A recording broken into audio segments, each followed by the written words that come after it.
Now we're back on the first tee. This is going to be Nick Price and Ronan Rafferty. I suppose most of the knowledgeable people in golf would be predicting Nick Price as the most likely winner from this group, based on current form and world stature. Very solid swing that doesn't give any evidence of varying from shot to shot. Certainly been in this position a lot of times. Three-time winner on the United States circuit this year. Former USPGA Championship, USPGA champion. 40 on the tee, Nick Price.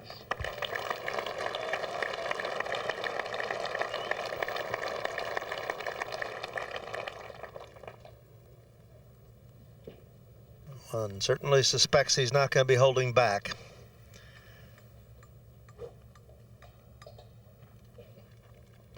And he's going with the driver. He is the straightest long driver in golf today.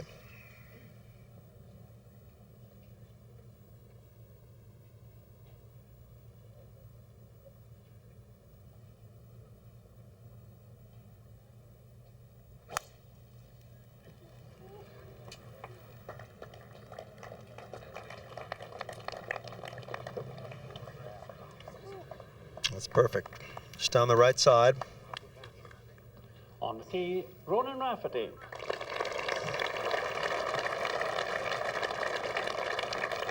So two players from Ireland right in the thick of things here today in the final round. Ronan Rafferty had a great putting round yesterday.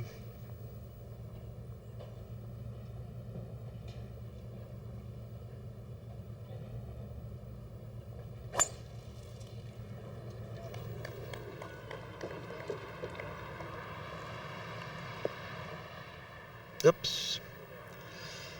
That's not where you want to go. Bunker left.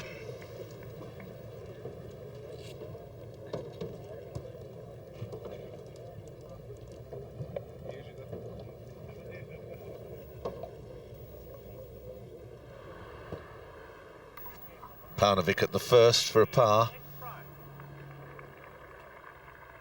Well, he got it, but it was a struggle after a very good drive, having to hold a 5 or 6 footer on a drive and a pitch hole, but he's done it. He's off and running. Well, this is Larry Mize for birdie at the third.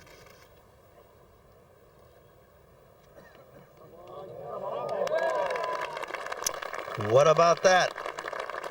2-4-3. Not bad. It's like 3 birdies in a row. David Fairty at the third.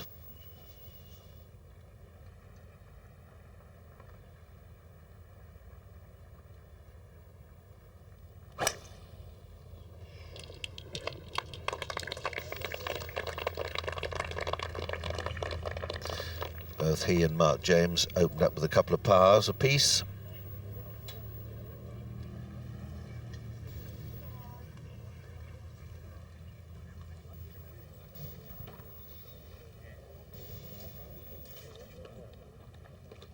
Now this is looking back from the fourth green at the tee where Larry Mize, who has started 2-4-3, 3 under for the first 3, and has gone to 7 under par within 2 shots of the lead, prepares to play his shot to this elevated green some 170 yards or thereabouts in the distance.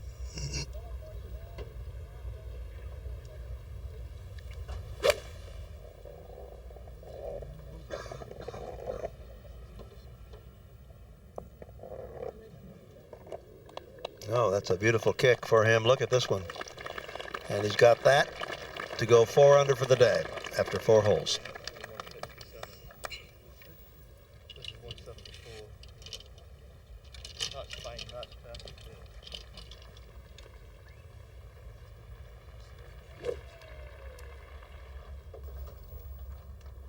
Tom Watson at the second.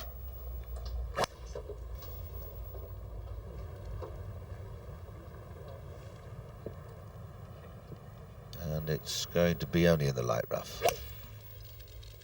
And that's Colin Montgomery at 4. right at it. Oh, it just stopped. Good birdie opportunity nonetheless.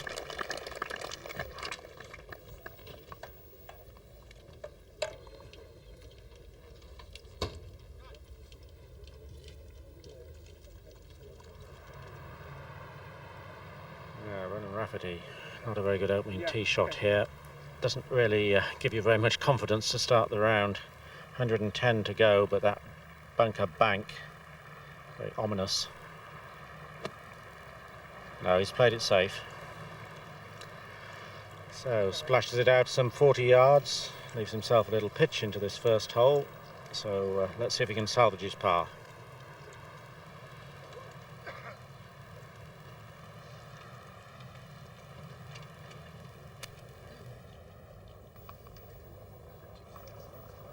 Tom Kite at the 6th, the second par 3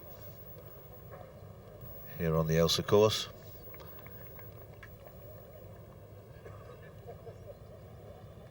Kite also making a brilliant start.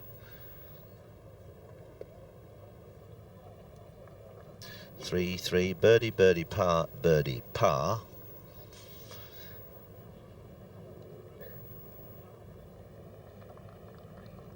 I wonder what odds you'd get on a playoff tonight. If there is, they play for the 15th, 16th, 17th and 18th, and if they're still level, they keep going the 18th until somebody wins.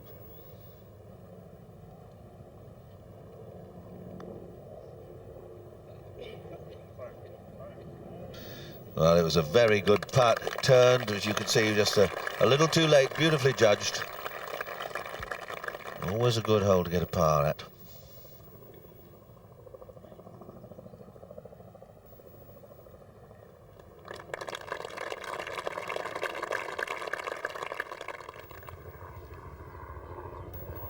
And that was David Faraday.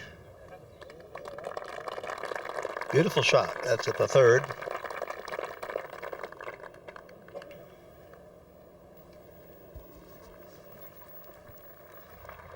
Watson second at the 2nd.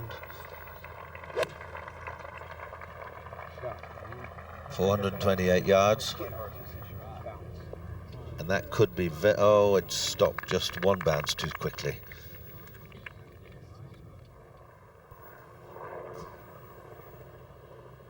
And that was Rafferty's 3rd at the 1st.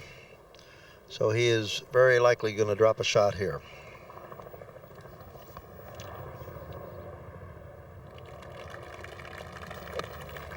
Nick Price, and that is his 2nd to the 1st, and he has that for a birdie to go into a tie for the lead. After it hits. Yeah. Mark James, 2nd to the 3rd, and the wind starts to freshen. It's helping him down this hole.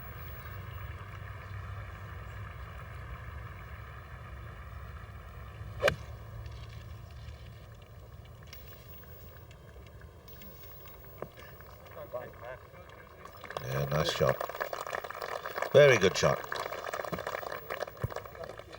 This is Colin Montgomery's birdie putt at the 4th.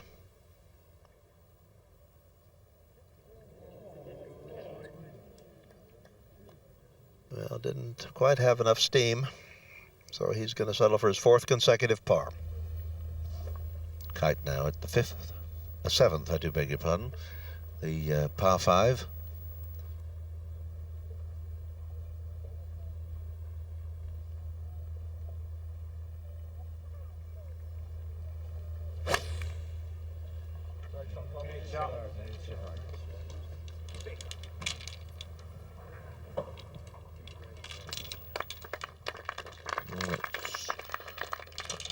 Feel sure that's missed all the trouble, just below the hill. See the tee there way up on the right. And this is a hole you certainly don't want to pull your tee shot. Tom Kite and Larry Mize both began their final round at 4 under par, and both have picked up 3 shots. Andrew Coulthard also started his final round at 4 under par. He's gone in the other direction with a drop shot at the 2nd. He's back to 3 under par. Jonathan Lomas, who birdied the first, is still 3 under par after 9 holes.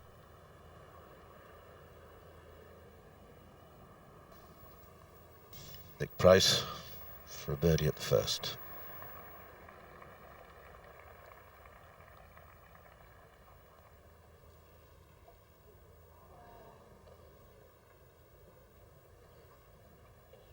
If he does have a weakness, I suppose it's his putting. He doesn't hold quite as many putts as some of the others, but of course one of his great strengths, as Mark was saying, is his long straight driving and crisp iron play.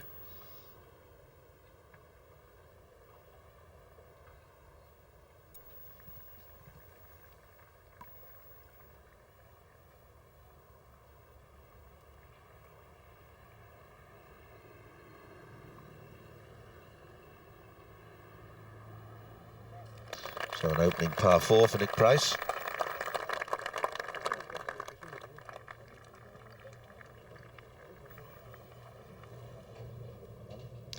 Now we're back at the first tee, and this is the final pairing of the day. Brad Faxon and fellow American Frank Urban Zoeller. Fuzzy. Ladies and gentlemen, this is the final game of the 123rd Open Championship. On the tee, Brad Faxon. Going with an iron. This is a very, very underrated golfer. Don't be at all surprised if he's right there at the top when this day ends.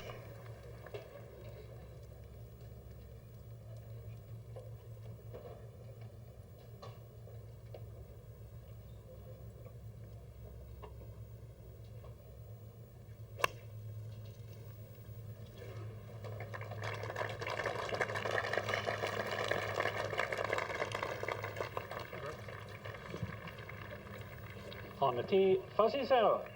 Here's one of the quickest players in the world and one of the most talented, Fuzzy Zoeller, former Masters champion. Wastes no time at all.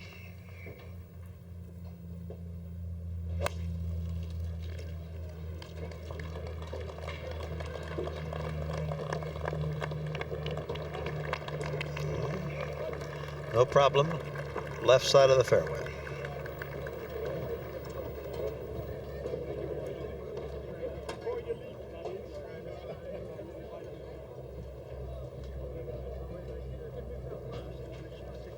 So the final group move away. Third green, David Fairty for a birdie, and no.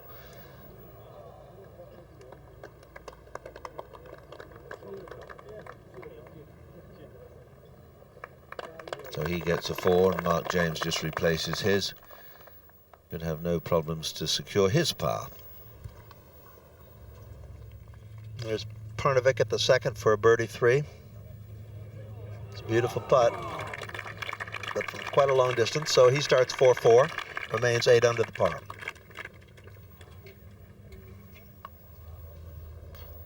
Tom Kite at the 7th.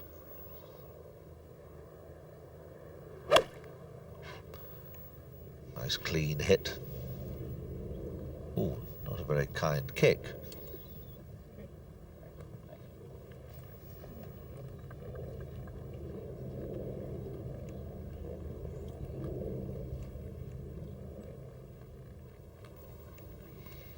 Oh, Jesper Parnevik on the third tee.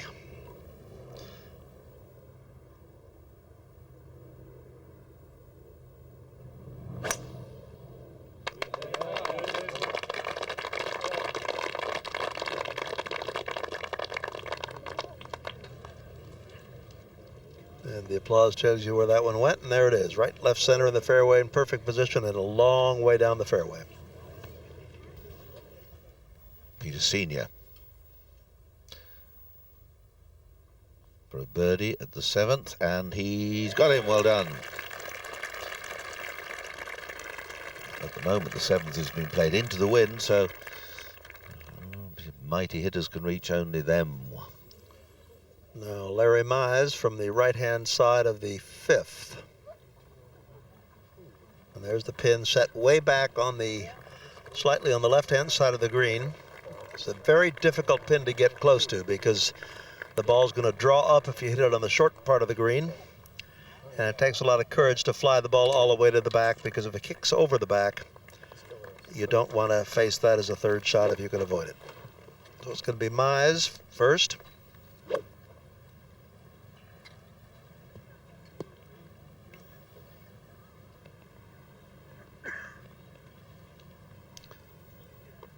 Trying to get a fix on this one.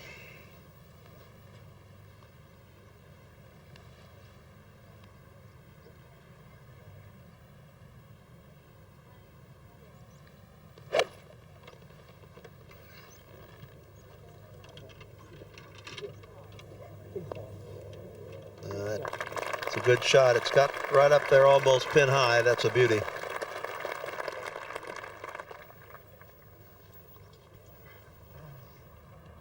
Fuzzies, second to the first.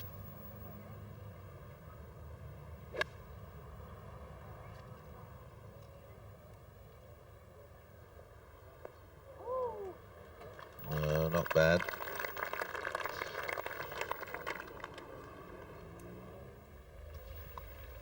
And this is the fourth David Faherty.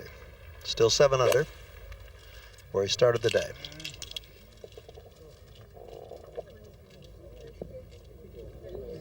It's going to get over there next to the hole, perhaps. No, it's a beautiful shot.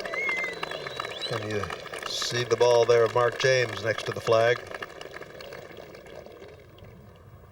Faxon second to the first.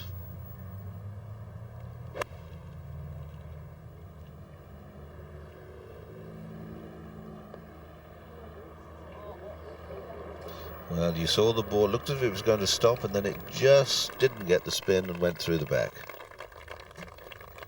Now, this is Kite's third at the 7th. If he can get this one close and make yet another birdie, it's going to really... Oh, what a beautiful shot. Right at it, spun back. It's going down that hill. Little unfortunate with that one. He struck the ball absolutely perfectly. Still has a good chance for a birdie.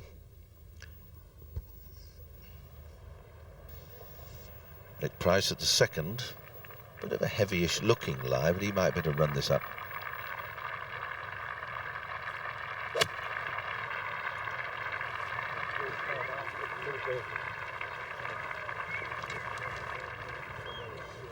Oh, it didn't. It sat down, just got to the front edge of the green. I thought when it landed, it was going to finish in the middle of the green.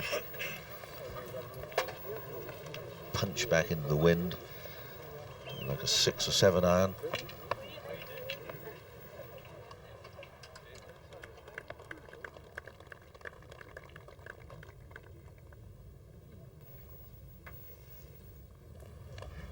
Jesper Parnevik at the second. Just 149 yards to go.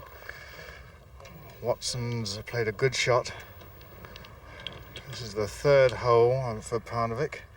As I say, 149 yards to go. The pin tucked up on the left. It'll come from the left if he just hits it to the left. There's a little slope there which will take it down to the flag. Just be a 9 iron down the wind.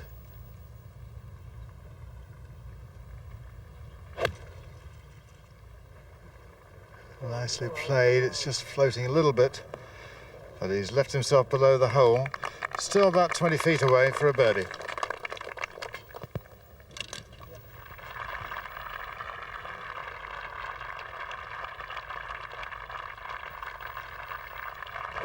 Watson, second to the third. Bite. It was a good-looking shot again. There's so many very good players in with a chance, and there's a long way to go yet. Yes, but they're all on their way with varying fortunes. Ronan Rafferty has dropped out of that group at 8 under par. You recall he found the fairway bunker on the first, dropped a shot there. He's back in the group at 7 under par. Russell Claydon in with a round of 65. That left him at 4 under. Now this is David Faherty to go 8 under par at the 4th.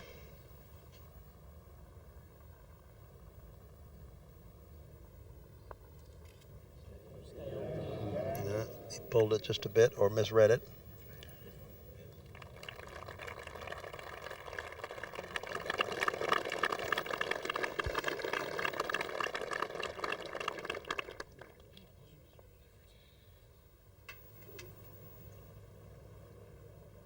And Larry Mize at the 4th.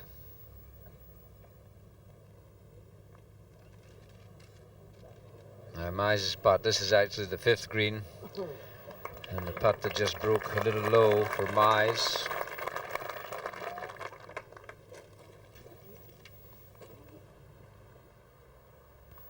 This is Zoeller's birdie putt back at the 1st.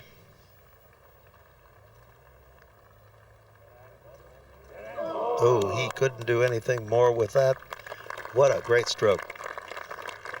He's been putting very, very well all week. Feels very confident about his game and his chances.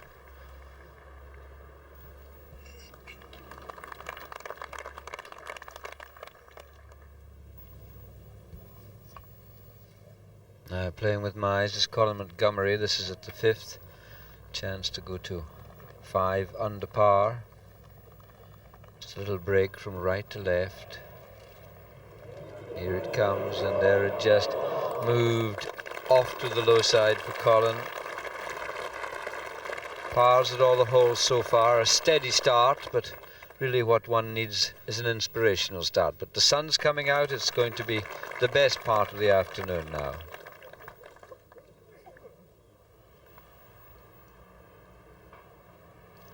Now this is Faxon, who has dropped a shot at the 1st.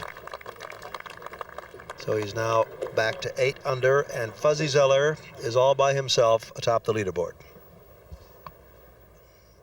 Parnevik, Jesper Parnevik, and a nice firm second shot into the green here. Didn't go on down the green.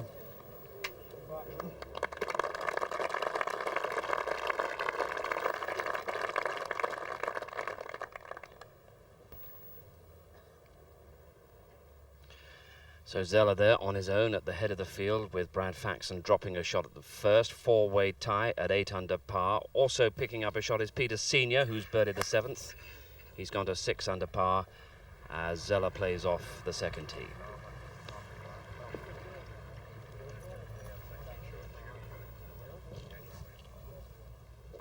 A good tee shot from Fuzzy Zoeller up the 2nd hole. It's 420 yarder. Very tricky 2nd hole it is. That's Rafferty making a par at the 2nd.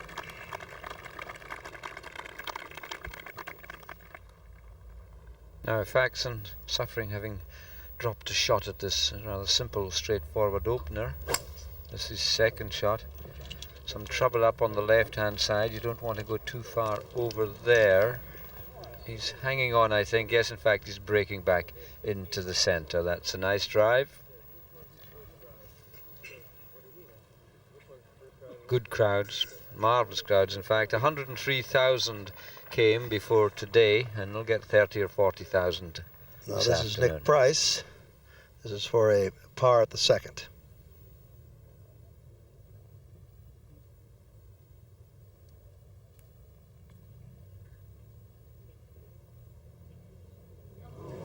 That wasn't a very good stroke at that. So Price drops 1, Faxon drops 1, and Kite and Mize continue their charge. Everything is bunching up at the top.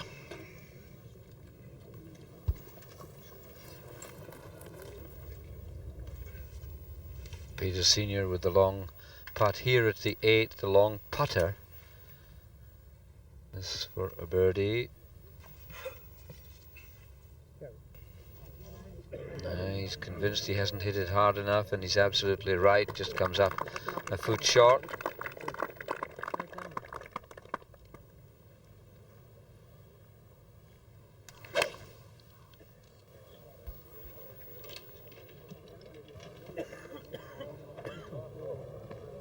And Montgomery hits a fine iron shot into the 6th. 2nd and last par 3 on the front 9, 222 yards. Down to the 3rd, you can see Tom Watson, a chance here to go to 9 under. Joins Zoeller in the lead. He's read it well. It comes. It should come. No, he just hit it too firmly. He is such a positive putter. The mistakes he makes almost by hitting them too hard. Even at this length, he does clatter them into the hole. Sometimes not into the hole. That's nice. At the third, Ronan Rafferty.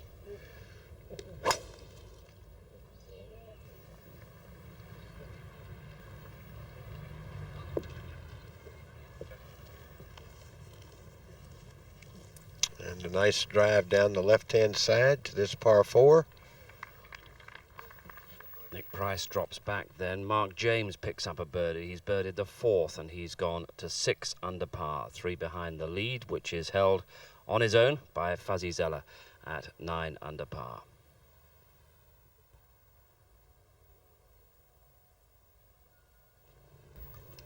Now Fuzzy Zeller's ball just inches off the grass, off the short grass at the second. 62 front, just a little breeze. It's about a 12 inches. 182, it's 190 over the green. You know, I don't think it's flowing that hard. I don't think it's much of a 4. Yeah, I think that's a bit of a 4. 190 and then a bit on the putting green, and it's quite often the player has it in his mind what he wants to hit. He just wants confirmation of that fact. Looks like a 5 iron. He looks relaxed and laid back. He's whistling, so it's not bad. Here it comes.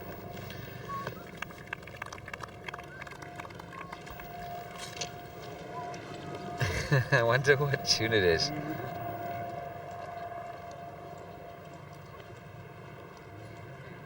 Now he's singing. He's given up the whistling. Bing Crosby was a great whistler, Dave Marr tells me. He sung a little better than Fuzzy, too. Tom Watson at the 4th.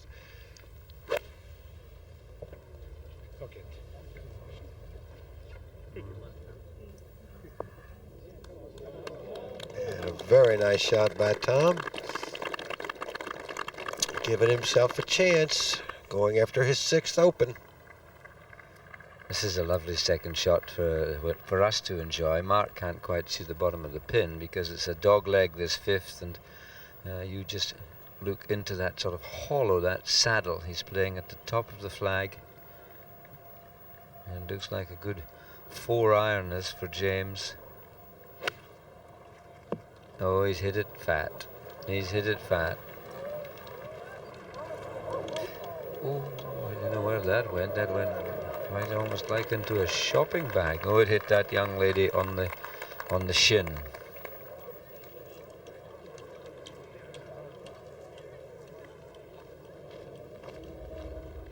At the 4th, Jesper Parnevik. Started with 3 pars. Boy, that was a good-looking swing. The more I watch him, the more I'm impressed. And a very nice shot. Same pairing for these two as yesterday.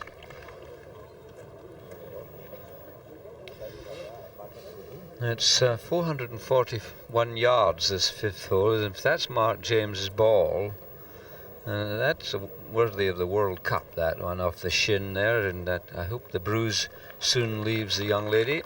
I hope Mark goes across and thanks her very much.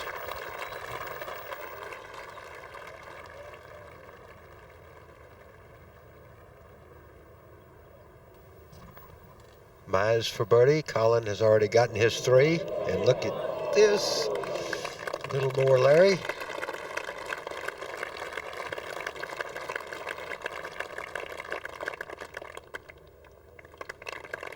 So very easy 3 at the 6th. It's a hard par 3 6th.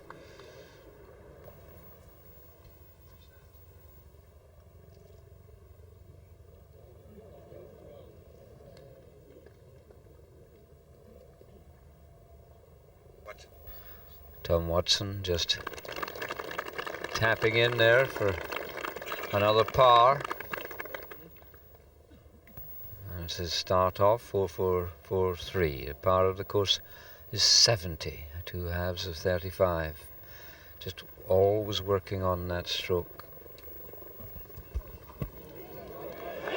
Aha, the Fuzz strikes first from the leaders, getting to 10 under par with that birdie at the 2nd hole. hotel in the background. It's a lot farther away than it looks.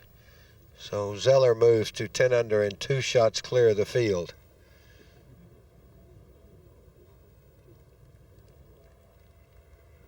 We'll have a little better chance to savor this long putt for 3 at the second hole. Faxon taking a good look at it also. The most exciting person was Fuzzy's caddy. Fuzzy back thinking about it, or looking up at some seagulls, or what have you. Faxon has missed his. Brad looked like he hit a pretty good shot the first hole. That particular side of the green at the first hole, very firm. That's where everyone walks off. So you hate to start, well, you hate to make a bogey anytime, but especially a little short hole when you've hit a good drive. So he gets a par at the second. He remains 2 strokes back of his fellow competitor he's playing with, Fuzzy Zoeller. Fuzzy Zoeller opens a 2-shot gap. Let me briefly tell you what's happening behind those leaders. Anders Forsbrand is 4 under for his round today. He's gone to 5 under par. Jonathan Lomas has just birdied the 11th. He's gone to 4 under. And Greg Norman has dropped a shot at the 9th. He's back to 4 under par. But Fuzzy Zoeller pulling away at the moment. 2 shots away from Watson, Parnevik and Brad Faxon. Just 2 holes of his final round played.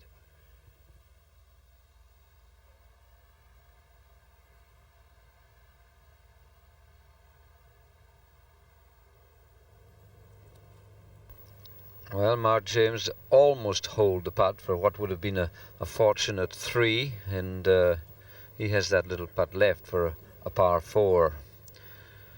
And we will go all the way back down to the tee, Tom Watson.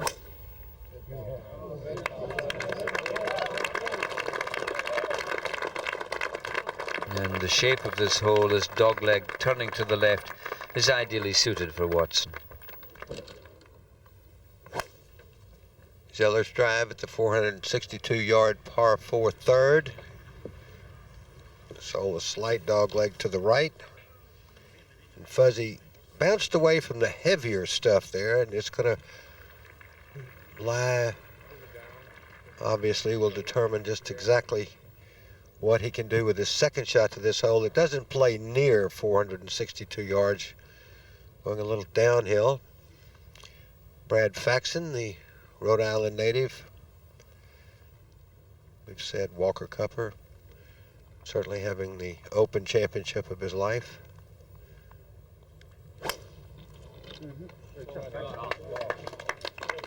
Brad's been driving very well this week. Of course, it's gallery liked it. There it is. So left side of the fairway, good position. Now David Flaherty, who's on the 5th green for 2. A long uphiller. I'll tell you what, he struck that beautifully. He putted superbly in the 3rd round yesterday, and that was only ounces away.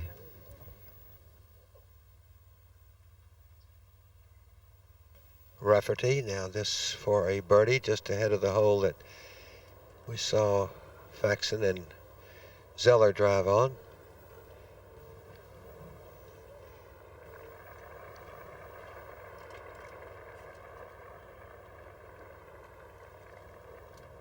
Nope.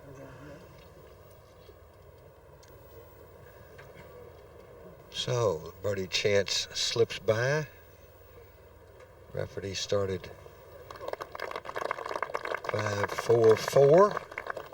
Dropped shot at the first.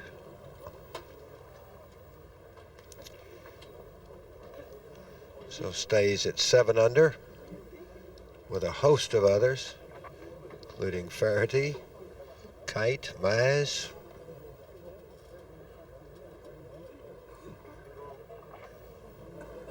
Crowds were still coming in at well past 2 o'clock.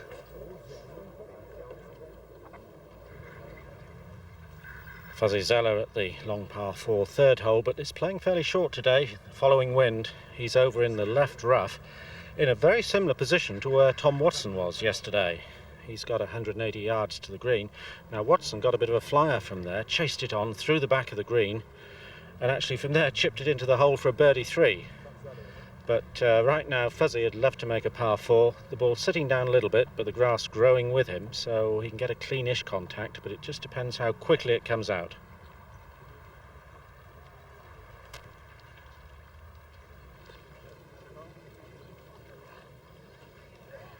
Jesper Parnevik on the 5th, still 8 under for the championship, as is his playing partner Tom Watson. Good, very good drive down here, just 182 yards, 184 yards, I'm sorry. The extra 2 yards, very important for Jesper to go. Probably a good 4-iron for him, pin tucked up on the left. If he keeps it left, the ball will come down off the slope, down towards the hole. It's not an easy hole. This is par 4 of 441 yards, so it's not an easy one at all, especially with it into the wind, just coming, freshening up just a little bit from there, so half left, about 10 o'clock to them. He always looks like a guy who should be in the Tour de France with his hat, but it's become all familiar to us. And how much better he's become since his experiences in the United States. Now Fuzzy from the rough on the 3rd. Got a nice flight on it, depends on the bounce. Fairly firm bounce, getting caught up in those little hummocks. 2 big hummocks on the right of this green. But not badly placed. Could be worse from that sort of lie. 25 yards or so though, away from the hole. But it's a relatively flat green.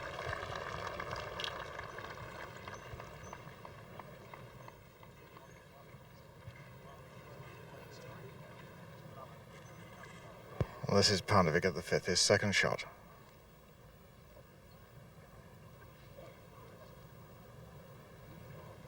Well, it definitely looked like a 4-iron, which is just moving away slightly. It's a bit long as well, so he's over clubbed there. He's become very, very long indeed, Parnevik now. He always was long, but Now, Faherty at the 6th. One of those holes is just too long for an iron and almost too short for a wood.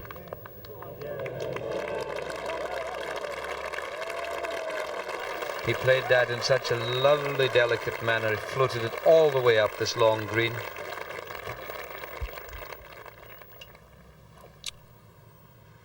Back at the 5th, Watson now. He's had a chance to look at Parnevik's shot, has some idea of the wind and what he needs to do.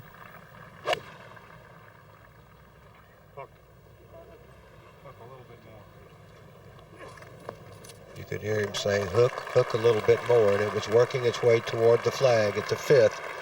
So Watson with a chance to go to 9. Get within a shot of Zoeller. Now at the 3rd, Faxon hit a beautiful drive right down the middle.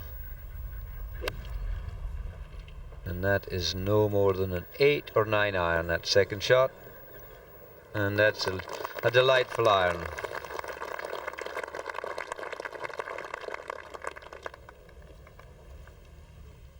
Tom Watson tries to mount a challenge on Fuzzy Zoeller. Meanwhile, Tom Kite's great start has come to a halt temporarily at least. He's dropped the first shot of his final round at the 8th. And that's put him back to 6 under par. Started with birdies at the first 2 holes, another birdie at the 4th, but now a drop shot at the 8th, and he's back to 6 under par. Greg Norman's birdied the 10th. He's back to 5 under. Mark James's second shot at the 6th. And that was the angle he had to play on. Look at this. Hello. Well, he got on the green there. Very sneakily done, Mark. Good shot from a very bad position just to put it on the green. Now Larry Mize at the par 5 7th. This is 3rd shot. A lovely, leisurely swing of his. Oh, and he got too much backspin there. And Hill sort of leans at the player.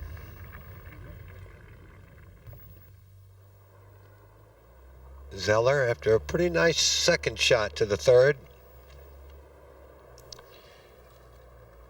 He's a wonderful long putter generally. It's great speed. Ooh, and that time almost perfect direction. But a great touch, a very long, leisurely swing, just like his golf swing. I don't think this man will beat himself. He's won majors before, the U.S. Open, U.S. Masters, both in playoffs. 3 seconds this year on the PGA Tour. Unlucky not to have won at least one of those when he finished second. Having a very good year at the age of 43.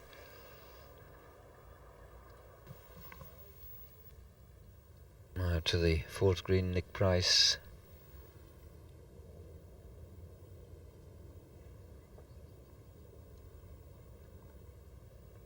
Now you watch what he does with the putter head. He usually lifts over the ball, addresses from in front of the ball, which is not easy with one of these sort of broad-headed putters.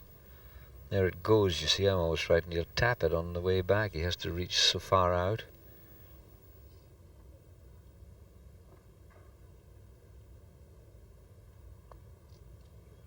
He's read that. That's better. Now Price goes to 8 under. One of 3 or 4 in second place, all tied. 8 under par. At 5, Parnevik. He's going to chip one of these in pretty soon. He keeps taking that flagstick out. Wonderful little touch.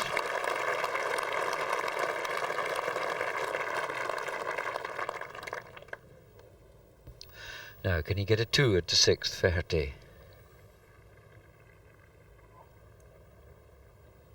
Yeah, look at them, gone all the way around the hole. He just overindulged in borrowing.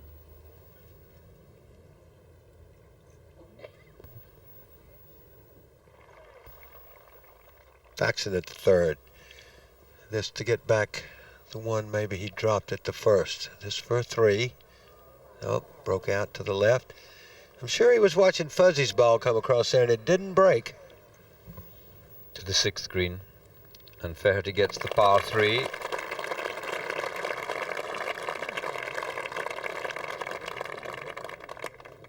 Good championship, 7 under. Watson at 5, this to go to 9 under. I'll just keep doing that, Tom. Don't leave us any 3-footers today, please. Or you as much as us. So, good solid start for Tom. Ronan Rafferty has a putt here for a par.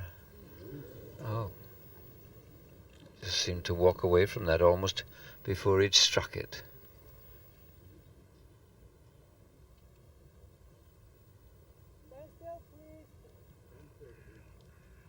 You'll get a nice opportunity to look at this remarkable putting grip. It's one of the most uncomfortable things I've ever seen. Look how his right thumb comes out over the top of his left, so he can't get a space. Tapped it in nicely, that one. Another shot slips away.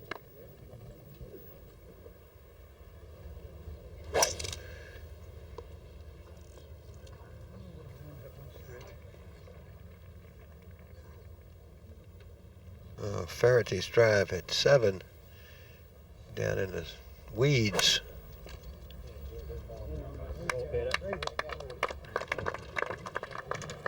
Price with the lovely draw flight takes part of the curve round at the 5th.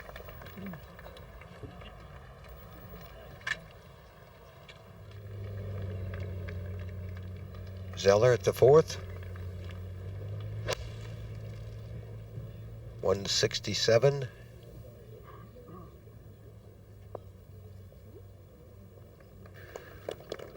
I just needed a little more go.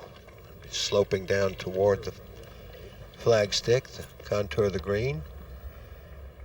Faxon his tee shot at 4.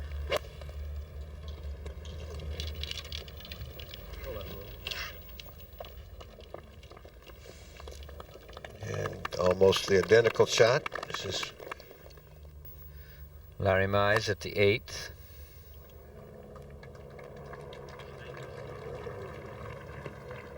And that just slides its way past the bunker. Very long drive, a lot of run on the course. It's drying out with the breeze and the sun. Playing a bit more like a links today.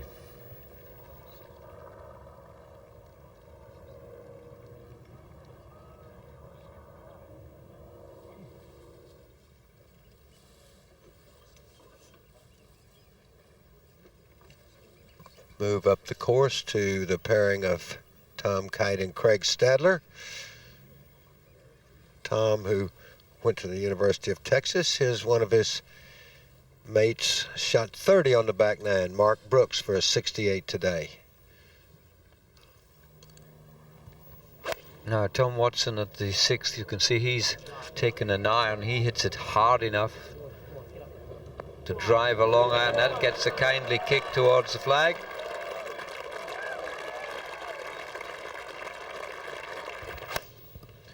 We recorded Watson. This is Parnevik, 4 right. That misses the bunker. Oh, get out of the way quickly. Yes, it's all right. Could easily have gone down to the green there.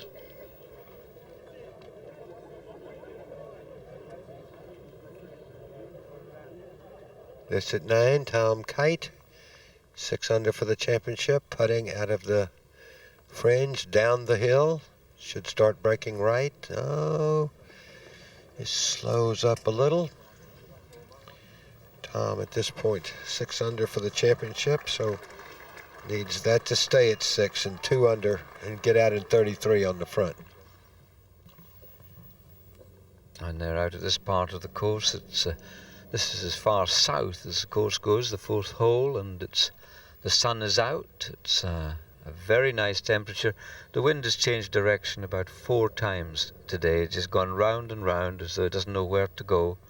A beautiful day looking out there across the Firth of Clyde, and there's the Ailsa Craig, and there's all the galleries.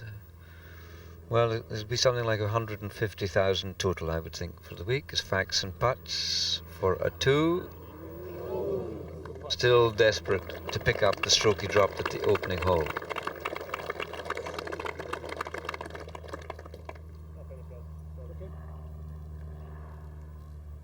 Former Walker Cup player, Paxson, went off round the world to play a bit of golf, won in Australia, and that seemed to spur him on. He's had one of the best seasons of his career just this year.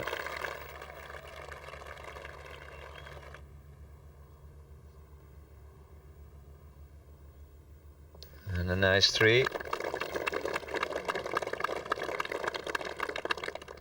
And some spectators, either they've run out of fuel or they're enjoying the view.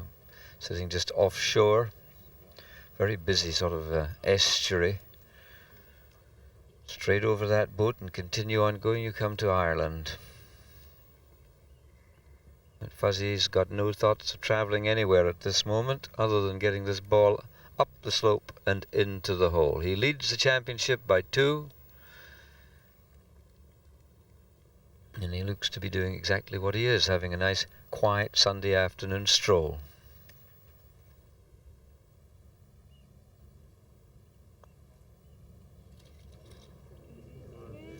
And I think he read it out that right-hand side.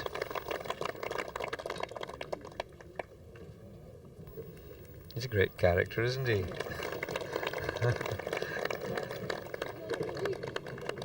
Saves his energy.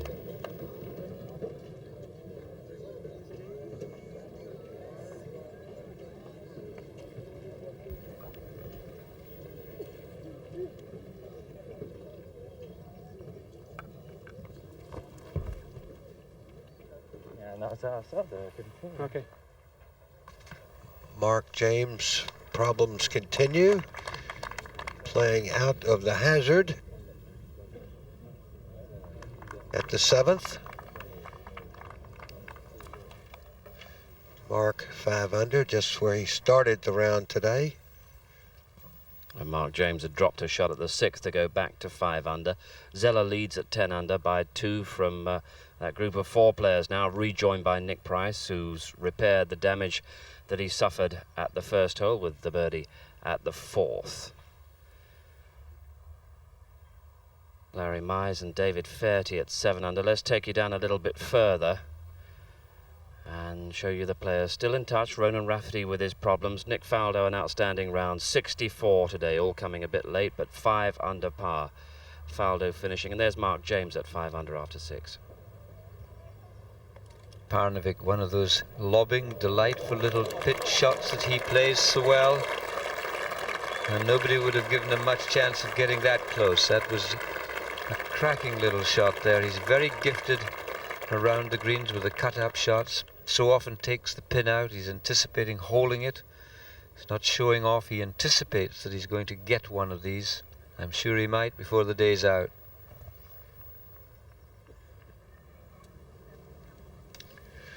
It's Tom Kite for 4 at the 9th, just to get out in 33 and not struck. Yeah, that's hit it, Tom. You're right. So Tom Kite out in 34 and 5 under for the championship. So he begins the last 9 of the 123rd Open. Now at the 6th, Watson. You know, we have the advantage of watching several putts. He doesn't see that. He didn't see the line there. Zoeller now at the 5th. Fuzzy hits a good shot here on this hole, 441. I'm going to say if he puts it into a good lie, this flagstick, anything on the left side of the green is to his advantage. Now Mark James attempting to cover at the 7th.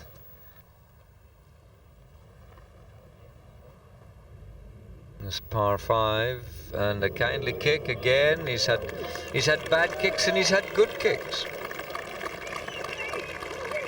It's always better when the better of the two is your last one. You've got to laugh, Mark, after that tee shot. Faxon at the 5th, par 4.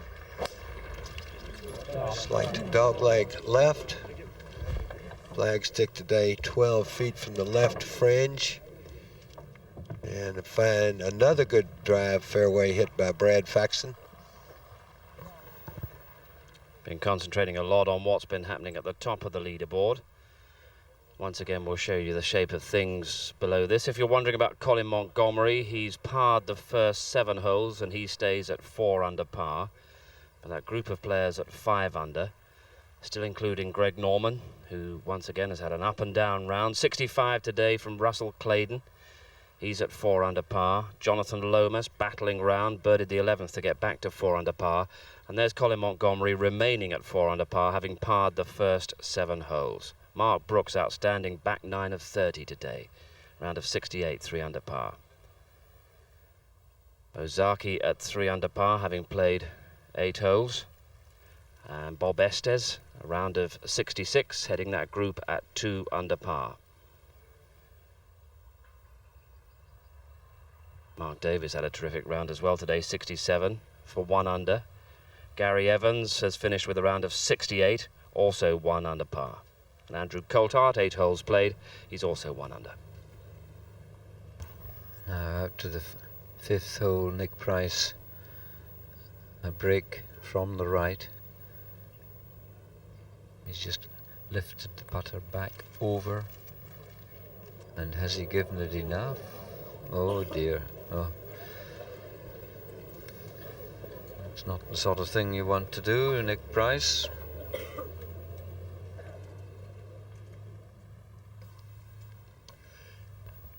Fairty at the 7th. This is 3rd shot. Missed a golden opportunity at the last hole for birdie. Maybe he can make this one. He's had a couple of good chances.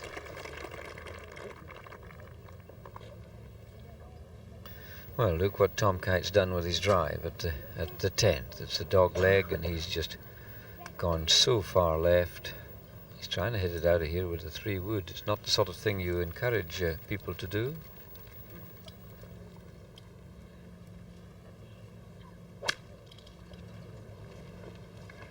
He must have had a very good lie that we couldn't see, but he's got a worse one now, and he could be in the hazard there. I think he's left of that red stake, and I think that designates a hazard there.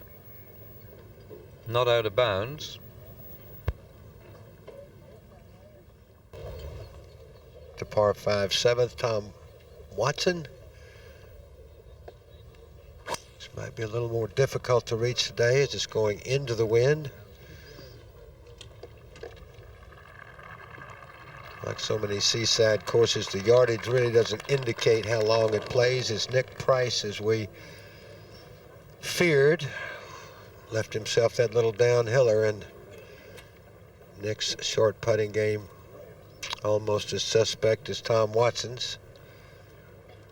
Well, you're just throwing those away when you 3-putt. This now for his bogey at the 5th to drop to 7. And 3 shots back, Fuzzy Zoeller. You can see the 2 bogeys already. And he's got that hard par 3/6 waiting for him. Now Parnevik drives at the par 5. Oh, and he does smash into the ball. He doesn't hold back on anything. A great zest for life and a great zest for hitting the ball, and that's right up the middle.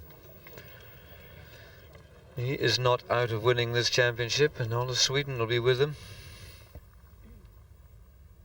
Now Mark James, after taking a rather circuitous route to this hole. All right, Mark, knock this in now. This will be an all-time birdie at this hole. This to go to 1 under for the round and 6 under for the championship. No, not to be. And I'm sure that mark there is Faraday's, who must have putted by the hole. So Now Faxon at the 5th.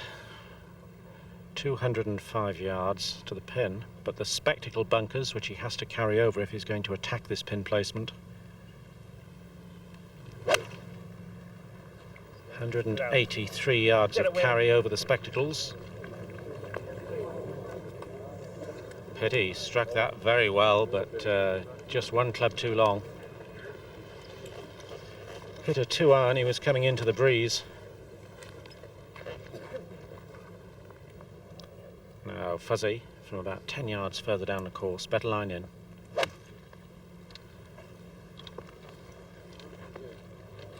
Will it carry? Just. Pretty good shot there. 441 yards this hole, and yesterday ranked the hardest hole on the course.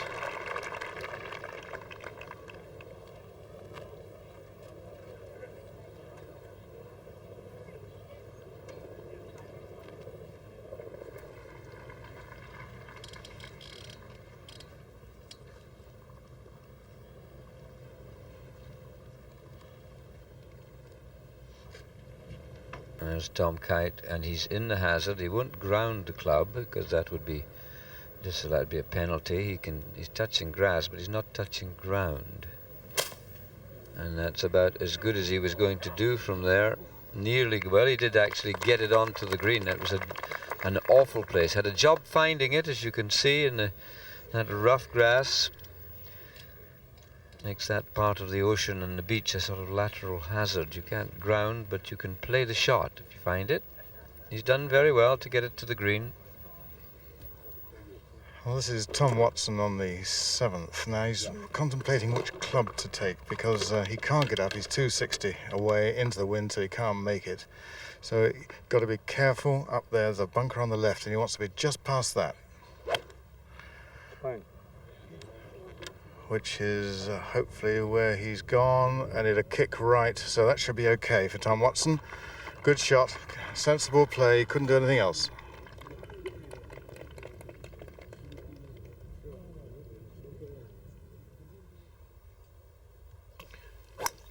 Faraday's drive at the 8th, 430-yard par 4. Slight dog leg to the left. Nice drive by David.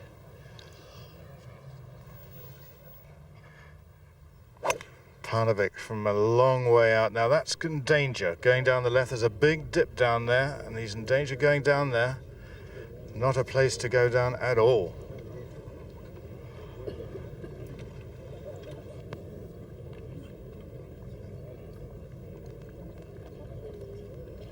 Well, everyone rushing across over that ridge to try and find Parnevik's ball as we go on to the 6th tee to Price. He can hit it with a 2-iron. And it's set off straight at the flag.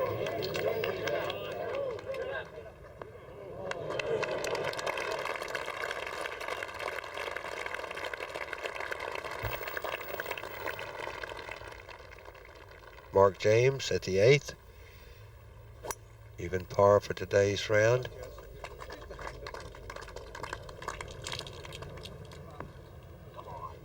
And you can see the course firming up. Nice drive by Mark down the left side. And Tom Kite drops a shot at the 10th. A wayward tee shot, a chancy second, and he's done reasonably well to come out with just one shot gone.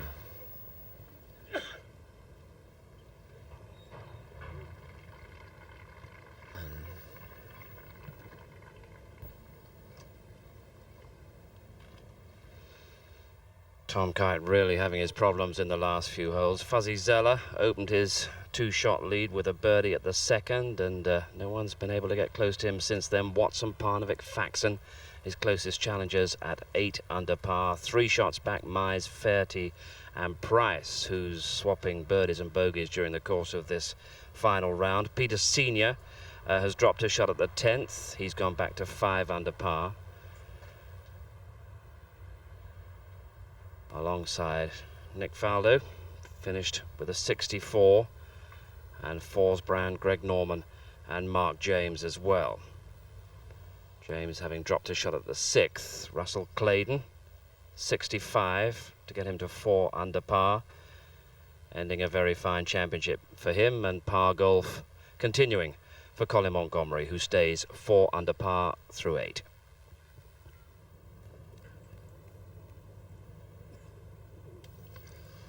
Zeller's putt for a birdie at the 5th.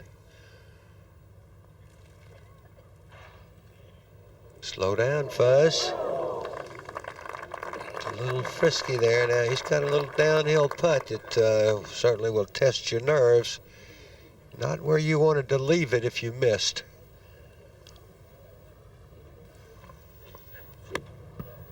Tom Watson playing the approach to the 7th. He's a great links player, but that's why he's won 5 Open Championships, I suppose. And he reads these shots so beautifully. The green just sloping towards him, and he punched it and he spun it right to the hole side. Might be looking at a 2-shot swing with Watson for a birdie at 7, Fuzzy for par at 5. Oh, hello. No problem, he's still whistling. Hasn't run out of air yet, so he stays 10 under. You usually have to hire a caddy to go with you to help with the listening when you play with Fuzzy. All right, Faxon, if you remember, hit a very good shot that went over the green. This for his par.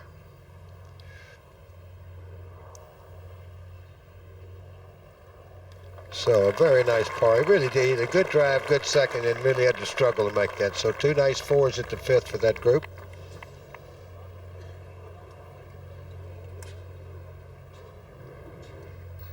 Well, what a difficult place Larry Mize has found at the 9th. Second shot up over the ridge. The pin is quite well back today, and he hasn't got to the green. Now he's got quite a tricky 3rd, but you'll see the pin in a kinder spot. Well, this is Parnevik down the left of the 7th. Now, he's got a horrid lie down there, but the best thing he can do is, with a sand wedge, knock it long, if anything, and the ball might well come to the back of the green here and roll back down towards the flag. It's certainly going to be tough to get anywhere near. He may be That was certainly a shot of impetuous youth.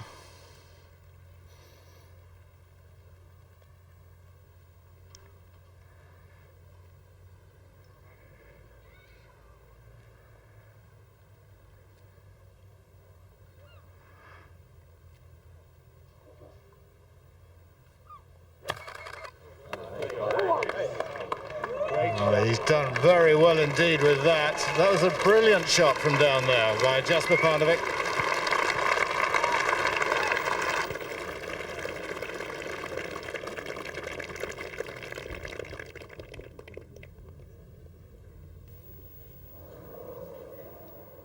Now Nick Price, watch the break on this left to right. This for a 2, it would help so much. Go on. Oh well, let's go to Zoeller now. At the 6th, the 222-yard par 3.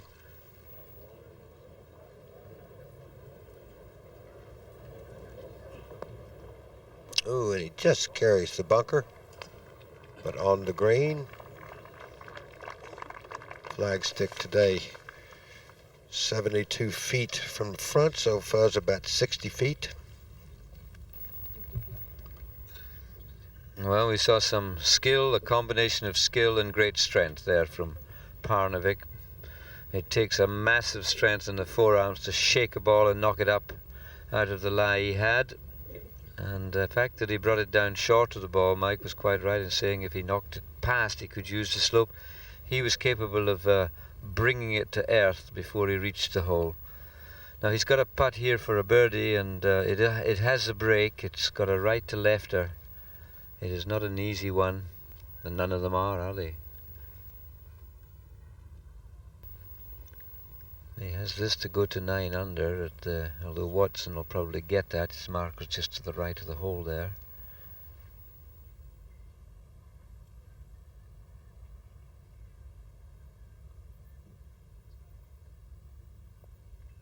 It's a good read. Oh, and it went, just that fraction. Well, his great strength nearly got him, well, he got him pin high in 2, but he's come out with a par 5 and he stays at 8 under. And his playing partner's just going to go past him here. There's a little putt now. It's not much shorter than the ones he missed at 14 and 16 last evening. He does crack him on. Pop, yeah. So Tom Watson goes into second place on his own, just one behind Fuzzy Zoeller. Now there are the figures, parred everything to that hole, and he played that hole as perfectly as you could.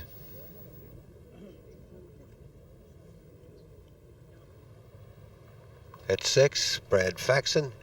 Zoeller already on the green. This probably a 2-iron. Way he's leaning, maybe a little left. You can hear him say cut. Yes, catch one of the little putt bunkers. I hope it's not deep into that bunker. Can have some very difficult stances in some of these little bunkers. Out to the 11th, where Craig Stadler has a chance to go to 5 under.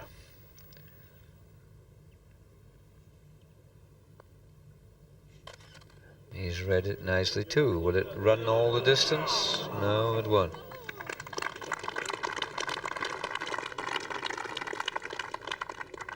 A par for Stadler. A great character he is. I remember he shot 68 round Woburn, and we gave him a lovely birthday cake to celebrate his 40th birthday, and he took 80 the next day. Back at the 8th, and this is David Faherty. This is for par to remain 7 under.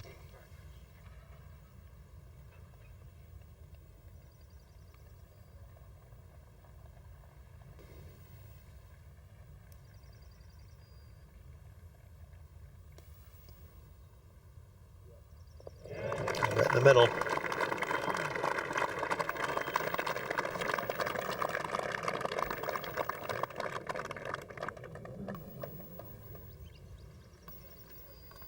Now Larry Mize at the 9th. This is his 4th shot. And he's a great putter. Wonderful holer out.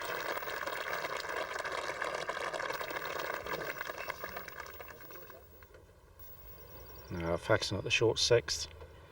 Got an uphill lie here which might help him a little bit.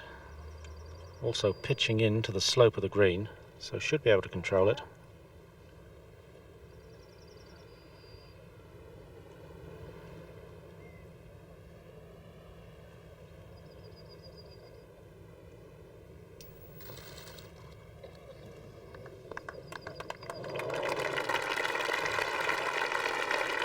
Well played, but leaves him a putt coming down the hill here. That's going to be a tricky one. That's going to be pretty quick from there. Hard one to attack.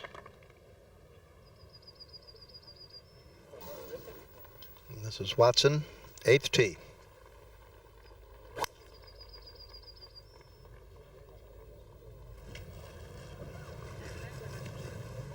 Oh, he's gone way up there to the left where you don't want to be, and all will depend upon the lie there. Now this is Parnevik.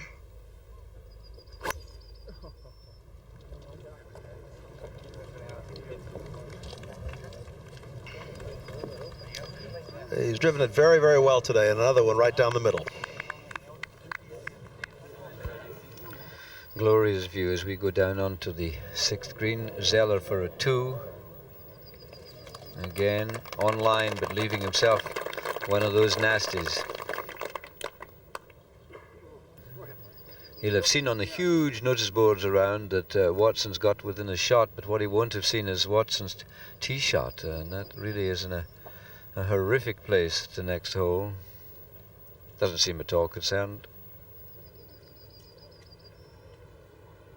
And the golf course so beautifully prepared. It's a joy.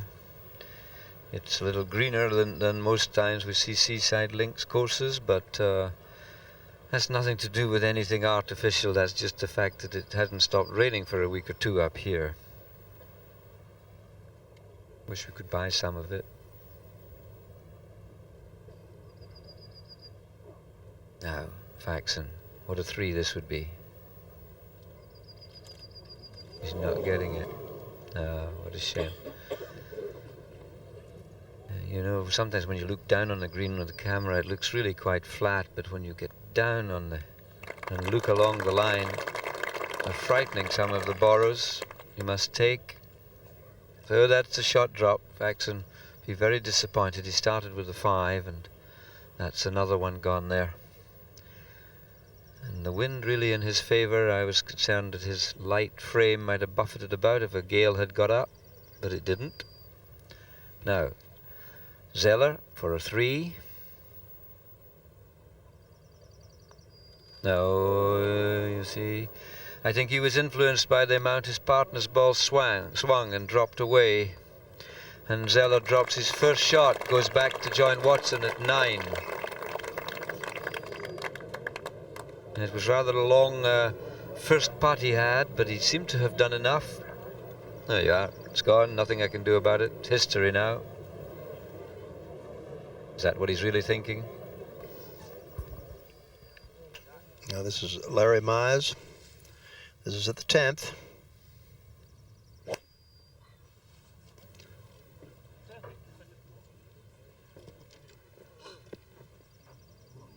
That's in the rough on the left. First drop shot for Fuzzy Zoeller and a tie for the lead with Tom Watson, but for how long? Watson with problems at the 8th. Other players dropping back. Tom Kite has dropped a shot at the 10th and he's back to 4 under par. Greg Norman has dropped a shot at the 13th and he's 4 under par also.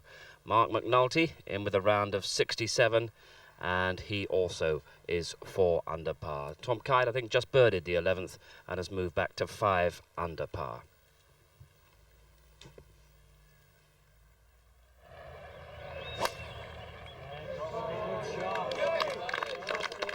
And Zoeller still with the honour, although he dropped a shot, so too had Faxon, and that's his tee shot at 7.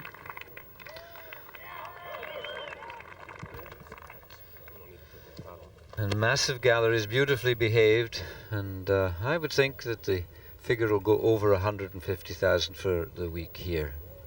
Considering how cold and miserable it started the week, that's creditable. Now, Faxon Watch the sort of bobbing of the head and drop down to the impact. You see he's up and down quite a lot.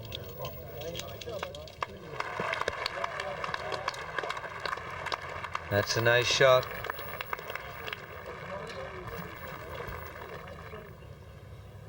Now here's Parnevik, second shot to the 8th.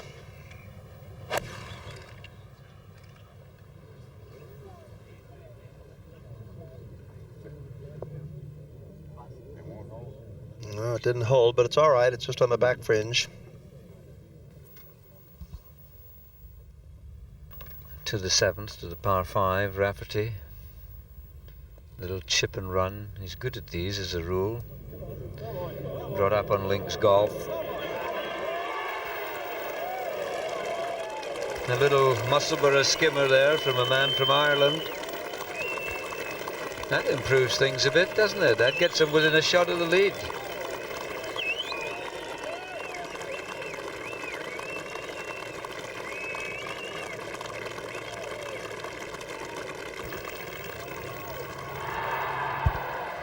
This is Watson from the left of the 8th, and that's a tough lie.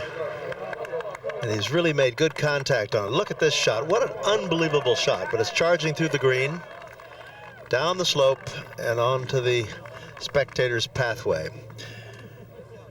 If there's any place that they're going to be suspect coming down to the end here, Watson and Zoeller, it's going to be with the putting. When they get close, that seems to have happened. Yes, and life doesn't get any easier for Tom Watson there at the 8th, but just look at the progress that Ronan Rafferty has made in one bound, one eagle at the 7th. He's in that tie for second with Jesper Parnevik, but temporarily at least Tom Watson tied with Fuzzy Zoeller for the lead at 9 under par. 4 players at 7 under: Larry Mize, David Fairty, Nick Price, Brad Faxon.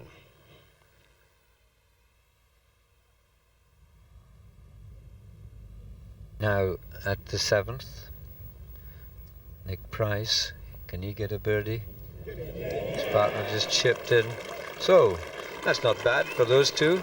A 4 and a 3, 7 for 2 players. Par 5, that's better. Brings a smile anyway. Now up at the 8th, where Watson has hit his 3rd shot to there.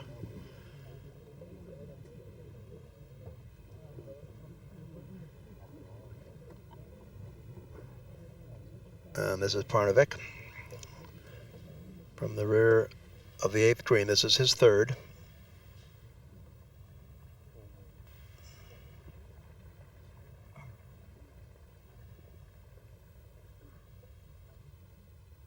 One of the hardest workers, hardest practicers in world golf. He's seen further into the evening on American practice tees than any other player on the U.S. Tour. And it's paying him his rewards.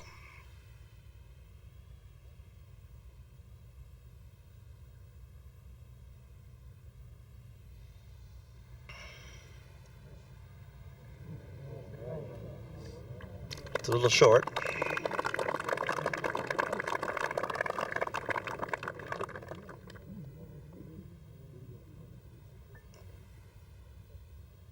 Now Watson's got a long one to make.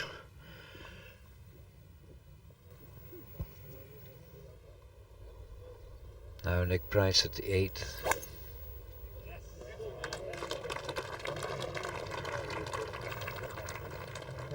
Well, he's the man I fancied for this championship, and I know he's not out of it by any means.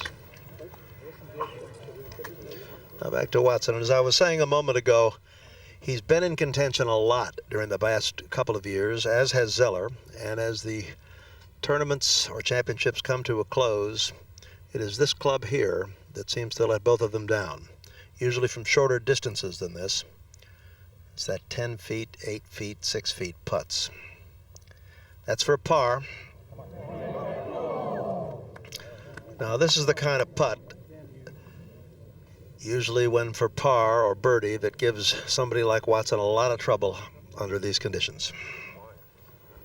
Well, now Rafferty, who can sense victory is not far away if he Oh, is that hooked too quickly? Is that duck hooked? Oh dear good, there it is, it's okay, it's in sight almost. Leaves a very awkward stance for the second shot.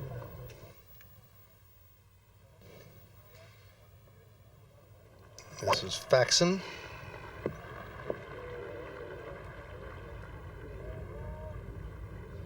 Oh, he's hit a bad one as well.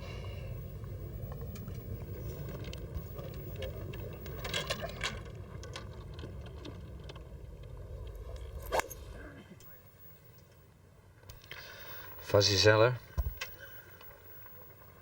Hitting it. Oh, isn't that a lovely flight? That low rising flight up this long par 5. He didn't attempt to go at the green with a wooden club. Now Watson, this for a bogey 5 at the 8th. Now you see, that's just what I was talking about, and that's a double bogey for Watson.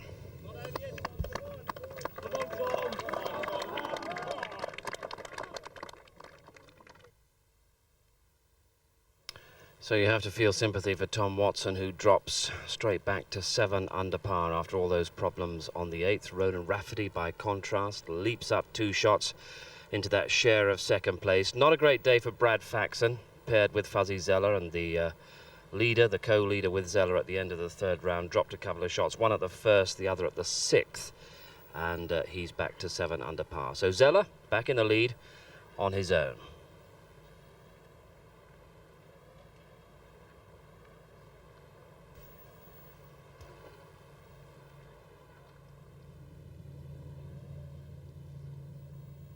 Anders Forsbrand at the 17th. He's carted it right up here at the long hole in 2, and he's got this for an eagle in there. Look at that. 4 birdies so far and a chance for an eagle at 17. Watch the break. Down the slope. Turning.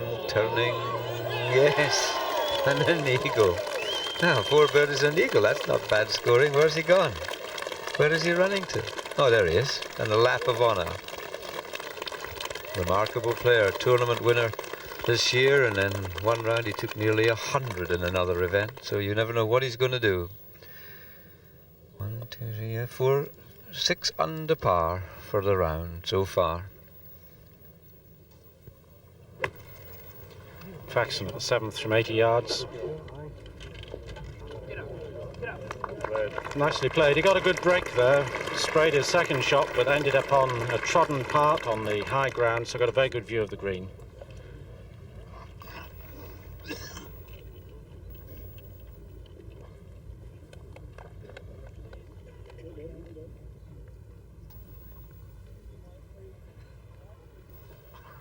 And now Zoeller, who needs to get his momentum going again, but a good chance at this par 5, 528 yards. 2 good shots, just leaving himself a pitch of 45 yards.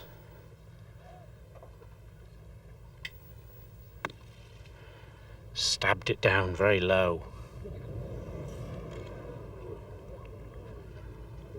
Well, not quite as good as he would have liked, but at least it leaves him putting up the hill, so he can be fairly aggressive with this one. Green's quite slick if you go past.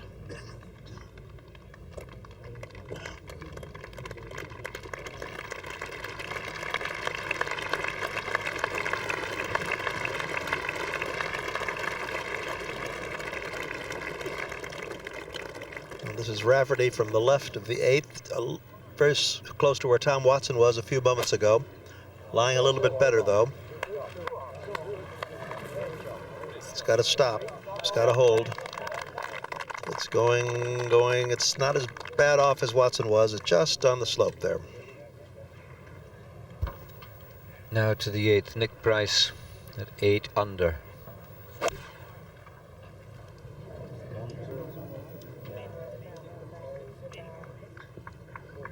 Oh dear, he's pulled another one. Level par only for the round today, but that's because of 2 tiny missed putts.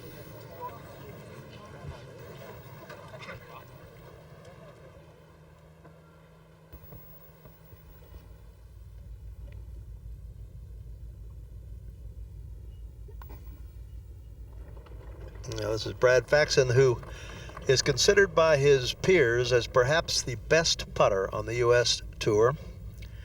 And we saw him miss a couple here today, which are very un-Faxon-like. But I wouldn't be surprised if he might figure this one out and get back to 8 under par.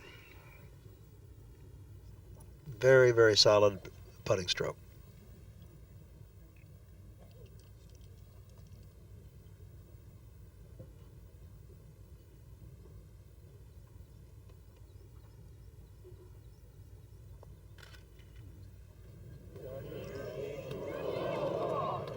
Well, you can't get any closer. Just a little left all the way, though. So Faxon has to settle for a 5.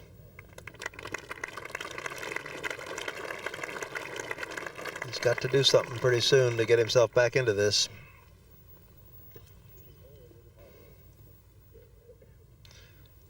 Now Zoeller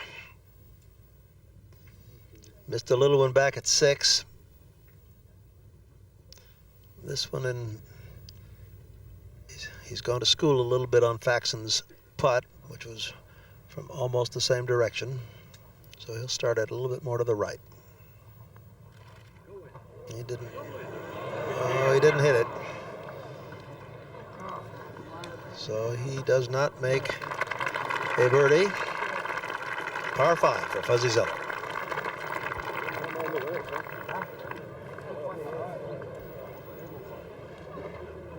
Well, now Forsbrand, who needs a 3 for a round of 63. This is him on the 18th. It's a dog leg, this, with 2 big bunkers. If he takes a wood, well, he'd run out of ground, I think. He's so long, he'll have to turn this with the iron.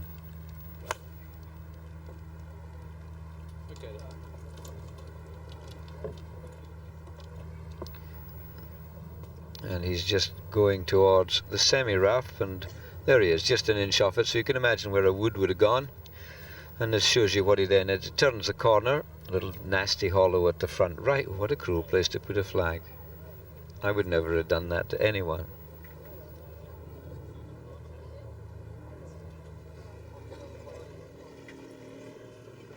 Jesper Parnevik is second on the 9th from 168 yards to the front of the green. Now, the ball is lying down in some fairly lush grass, and it's a downhill lie into a little bit of wind, left to right if anything. So he really wants to hit this about 150 yards and let it run. Okay, it's slightly left of the knoll, which is on the right-hand side of this green.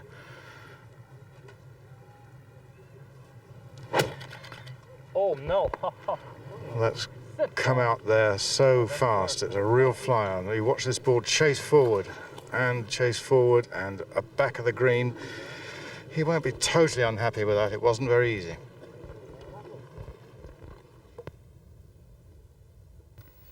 Now Price at the 8th. They're so good at these little chip and run shots.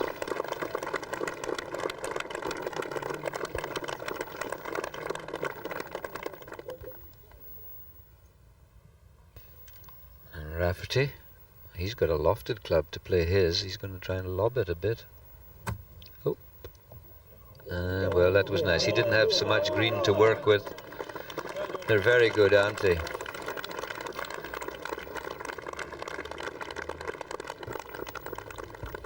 Now this is Zoeller at the 8th. He needs a good drive. He needs to get something positive happening into his round once again, because he's been a little bit tentative, a little negative in the last few holes.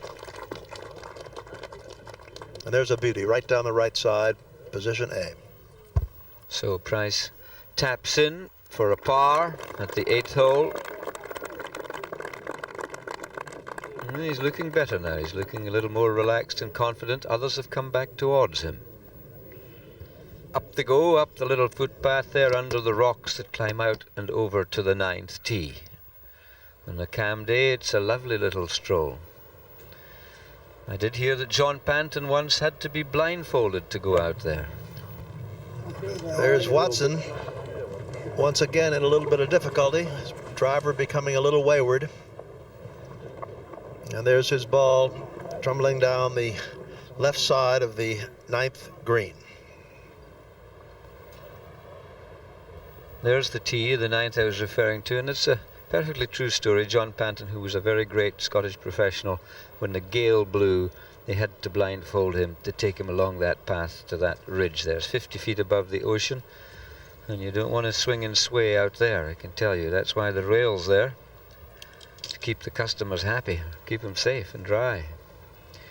An incredible hole. There's 452 yards, and you go off to the right where you see that person walking, and there's a little stone, up on top of the hill at 220 yards. They've actually wrapped it up in a green cloth. I wonder if that's an omen to stop the ball bouncing off it.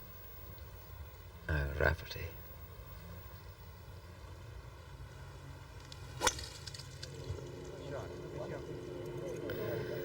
Well, Nick thought it was a good shot, and he knows what he's talking about, drawing it beautifully around. There's the little green stone. There was a grey stone, but they've put a green jacket to protect it.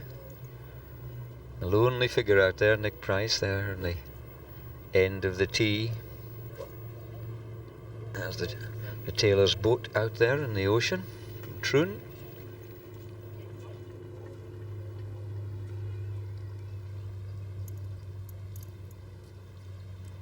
Nick Price driving. Great sight, isn't it? Oh, he's hooked it left. If it kicks left, it goes down into a great valley and can end up in some thick stuff. I think he's getting away with it. It's not too bad. Not at all as bad as Ronan was making it look, and there it's sitting up quite nicely, and the pin's well down the green, so it's not really a problem. It's a real hog's back. It's almost too cruel to be sensible. Forsbrand second. If he could make 3 here at the 18th, get to 8 under, it would really stir things up, and he very well might find himself in a tie for the championship. Well, to make a 3 here, he's got to hole about an 80-foot putt. Now to Tom Watson at the 9th. Oh, has he hit that? No, I think his heart's going out of this championship, I'm afraid. He just had to hit that a little harder and be up on the green. It's a great pity what a putter can do. That's the view from our camera on top of the old historic lighthouse. That's the front garden, the lighthouse keeper's lawn. Little stone dike around it. It is and looking right away across there to the tented Brad village. Faxon's second shot to the 8th.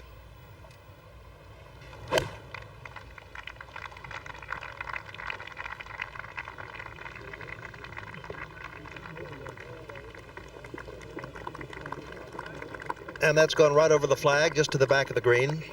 So he'll have that for a birdie 3.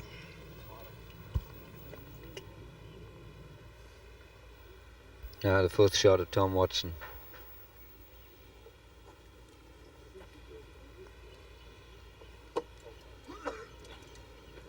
Yes, it looked as though it was only halfway, didn't it? But once it got over the ridge, but it's left him exactly what he didn't want.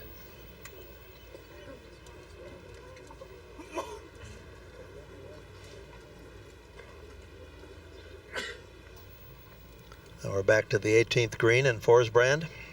Unbelievable round. 33 out and an eagle at 17 after birdies at 10 and 11. 6 under. He has a putt for 63.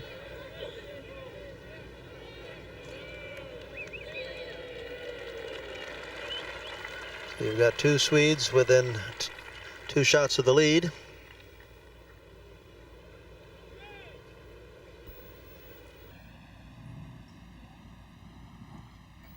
Now to the 9th, Parnevik.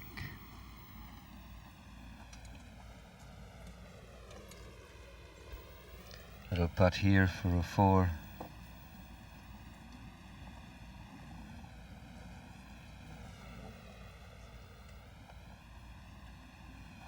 Oh, I tell you, he looks better by the minute. His dad will be delighted. one of Sweden's top entertainers. Very funny man. So too is the boy. And now another one of those faced by Watson.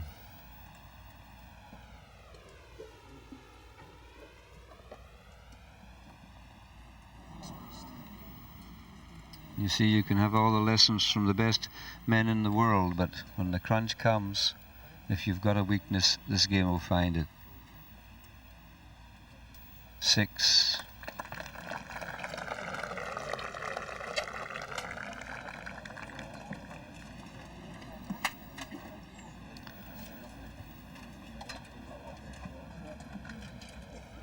Well, there's Anders Forsbrand stalking this putt. This putt would put him at 8 under par, just one shot out of the lead, and Zoeller, don't forget, has 11 holes to play. It's almost too much to hope for, even for his fans, that he can make this, but if he can get it close and stay in at 7 under, who knows what might happen. Nicklaus did hole something from almost this distance in 1977, playing in that memorable round with Tom Watson.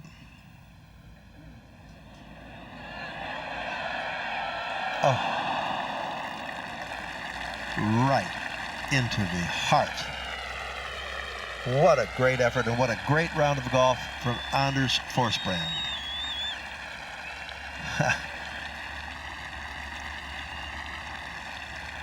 The Swedish wave continues. 64, 7 under par for the championship.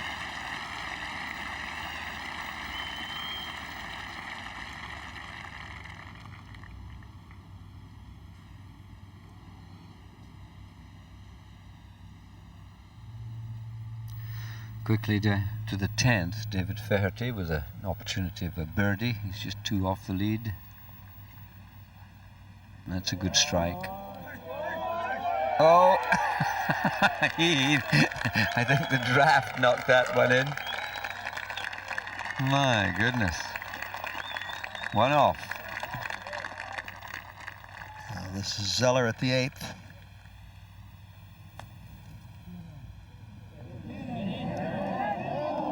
There's a beauty.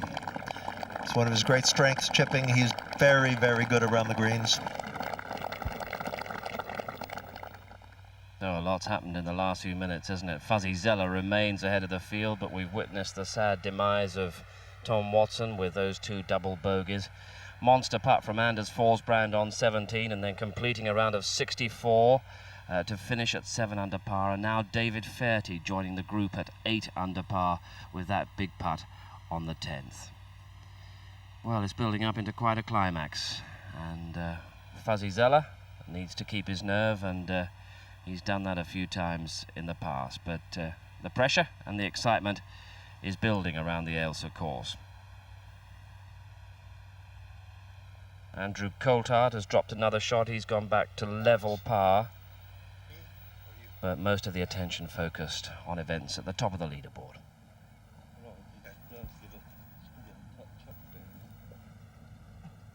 Well, back to the comparative silence of the 11th green, and Mark James playing with David Feherty. James now 5 under, a level for the round.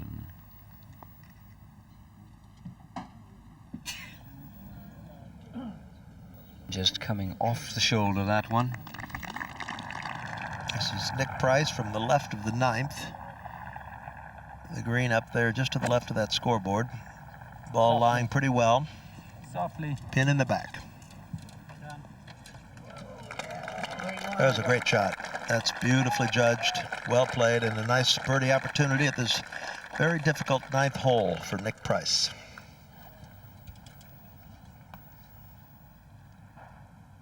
And Mark James just putting his practice stroke. He's just working on it there. His putt just missing by 2 or 3 feet, but David Feherty, who had a great putt at the 10th, faces one of a similar distance here now. If he should hold this, he joins Zoeller in the lead for the championship. You can see the white marker there of Mark James is just off his line. Strangely enough, I'd have thought that was just about on his line, but he's got a better view than I.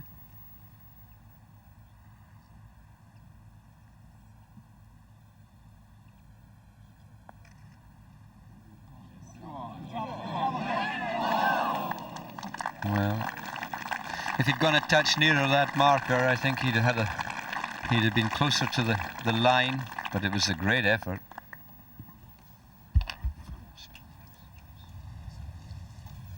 Now back on the 9th tee, Zoeller. Difficult driving hole.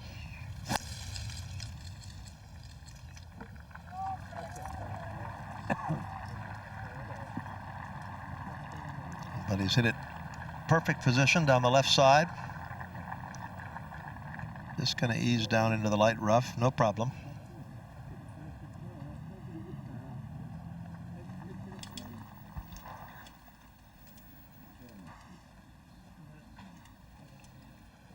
Now then, Price at the 9th, birdie putt.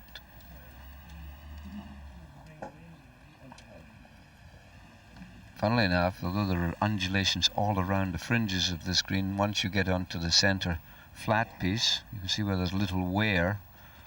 The rest of the hills drying out as they would, but that's straight up this green for Price. And if he pops this one in, he is the one who would tie at this stage with Zoeller. I have a feeling it'll go quite positively off this butterhead.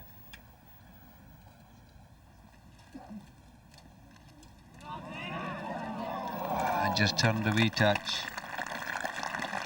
but he's looking more and more confident. He seemed a bit shaky at the start when he missed a couple of putts, but he looks cooler and more calculating.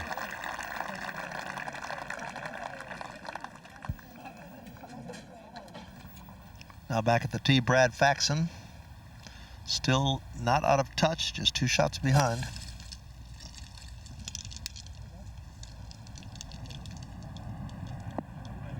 There's a great shot too. Just on the right side of the fairway. Good angle to come into this 9th green with the pin positioned where it is toward the left rear today.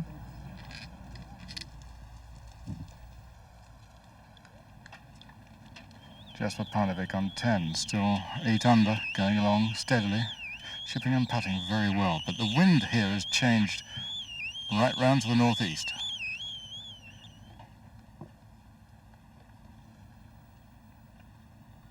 Yes, this looks very much like a 6 or 7 iron for Parnevik.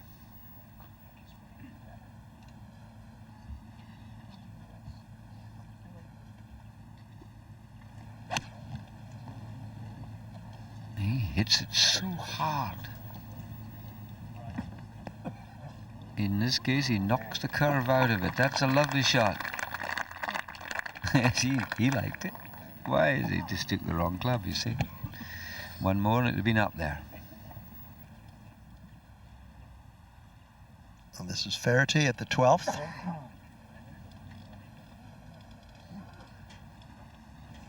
Now he's gone well right into the heavy rough. That's not where you want to be. Fuzzy at the 9th, 170 to the front, coming in from the wrong side here. Blind shot, can't see the pin. He's rocketed. Tried to hit it easy, so let go. Let's scoot on back. Well, it came chasing out of there. It came out very fast, very low, very runny. Disappointing for him, he got it right on line. It was a very good shot from that point of view. Now, the breeze freshening a little from the left. But still very good playing conditions. Low scores, still well on.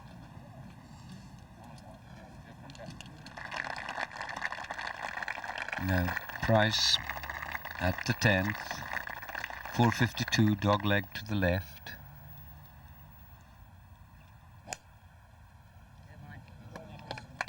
I think that's the ideal shape. He moves it a wee bit right to left, cuts as much off as he dare. That's lovely.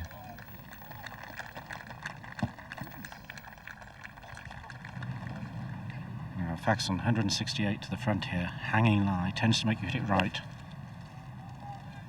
He's allowed for it though, aimed it out left, let it come back with a bit of fade. Glorious looking shot.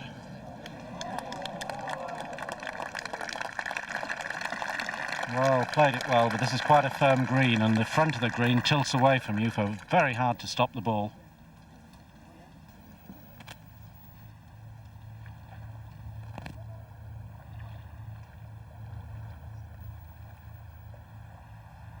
That's a lovely view right across the course into, well, into what is Burns country. And so much here, history, Bruce's castle, the rocks. So much of it goes on, little profiles in the rocks. You can, if you look at the rocks long enough, you can see all sorts of faces in there. And then across the bay and away down there where Robbie Burns lived and wrote all that poetry and looked after all the young ladies up here. Further west is Killeen Castle, which we saw in the preview of the show. And it really is a gorgeous piece of coastline. This is Parnevik. This for a birdie.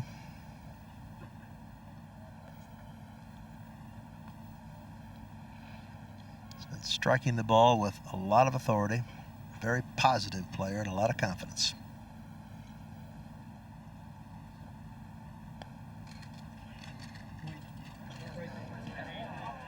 For perfect weight, just misread it a little bit.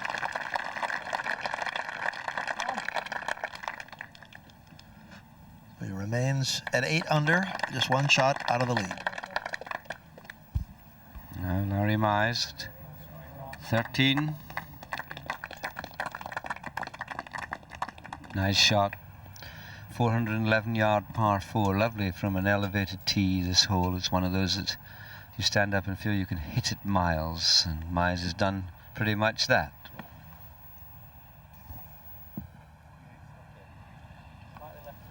Well, Fuzzy a little unlucky there to dribble through this 9th green, but still in good shape. On a hanging lie though, coming out of semi-rough, so it's going to drive the ball forward, and again it's going to be difficult to judge the bounce and the pace of this shot. Quite a few swings on this green too. It really collects the ball quite violently from the left.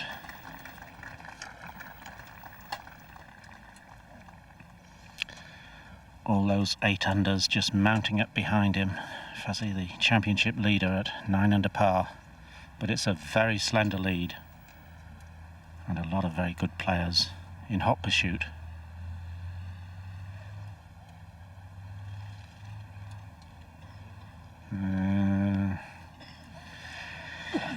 He dropped the club lightly on the ball.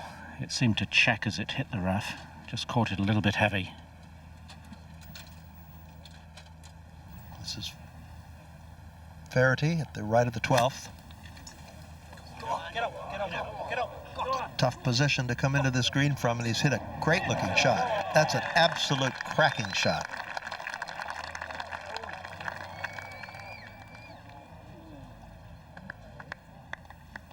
Chased on through, but nevertheless, not bad.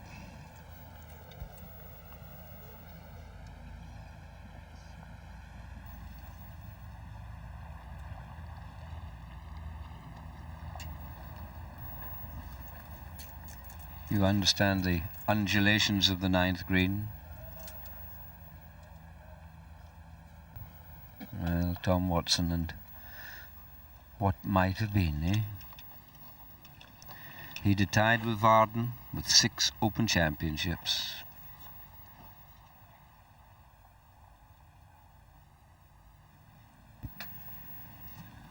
This is Rafferty. This is from the left of the 10th. He just got out of that bunker, and he's got a lot of work to do. He's still 50, 60 yards away from the flag. Now the short 11th. Parnevik, 177 yards, and that looks like a 7-iron.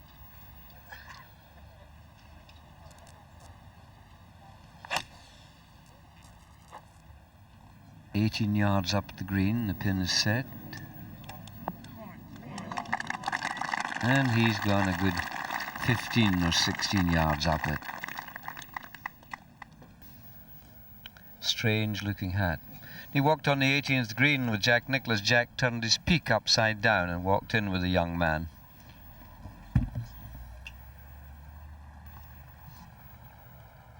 Now back to the 9th, where Zoeller, who also has got to really stay hold of his nerves here with this putter. It's for par. So he's dropped it, so it's a 5-way tie.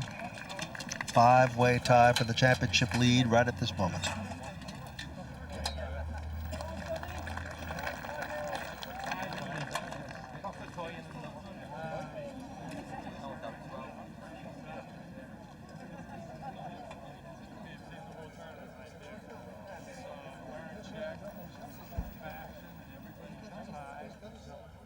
And those 5 players are Zoeller, Fairty, Parnevik, Price and Rafferty, all together into the last 9 of the 123rd Open Championship, and all at 8 under par. It's tense, nervy stuff, and not one of the players out on the course at the top of that leaderboard is breaking par today, which makes the clubhouse target set by Anders Forsbrand a very, very respectable one at 7 under par. Forsbrand in with his round of 64 today, and it's hard to believe that just a couple of weeks ago he was struggling to break 100 in the French Open. But Forsbrand has set the target, 64, 7 under par, and the rest are battling a bit. Colin Montgomery at last got a birdie. Montgomery birdied the 10th, and then immediately drops a shot at the 11th, so he's back where he started the day, 4 under. Now David Fairty just through the back of the green. Oh, and that's he's given himself a pressure cooker of a putt there. If he's looked up at a leaderboard and had a good look that he's a joint leader in a championship. Now Rafferty.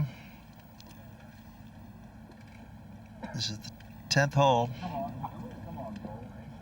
He rolled back into the bunker, and that's his 3rd shot, so he's in danger now of dropping 2 shots if he can't get up and down in 2 from there. Very unfortunate for Ronan Rafferty. Well, that looks a little bit like the hand of David Fairty, having a look at the ball as we go to Brad Faxon. Brad on the 12th tee, 448 yards. Hardly a breath of wind out there now, just gentle breeze.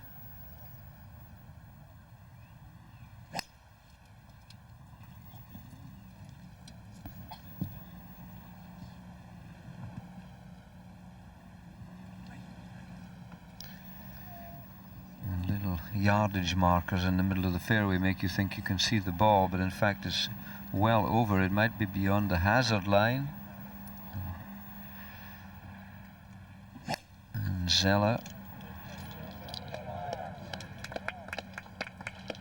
And a disappointed Fuzzy Zoeller at this stage.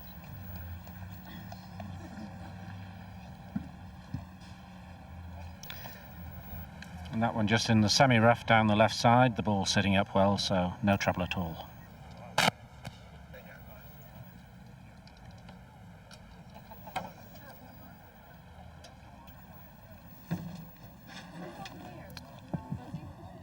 This is Nick Price. This is up ahead at the green. This is his 3rd.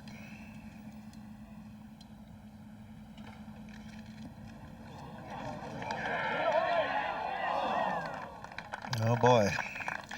So everybody is in danger of dropping shots here suddenly. And Forsbrand's score looks better and better.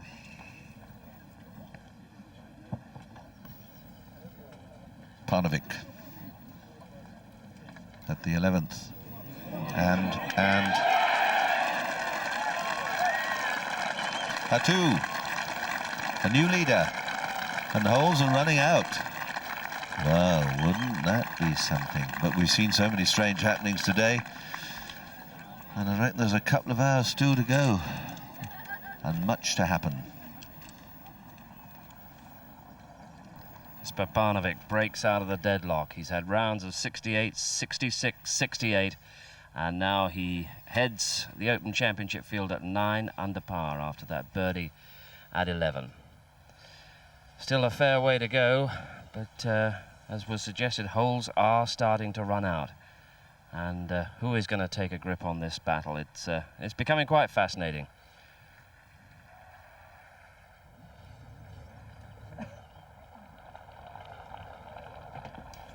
Fairty at 12 and well hold. So David stays just one stroke back of Parnevik.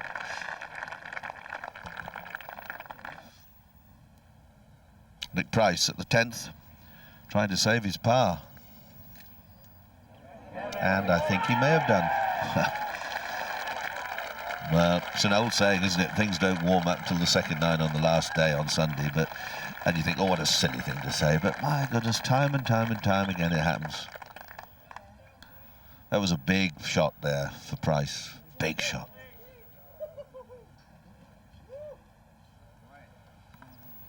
The leader, Parnevik. This now at 12. By the monument, you say 448. Good solid swing still. This is now the time when the kitchen begins to get a little warm.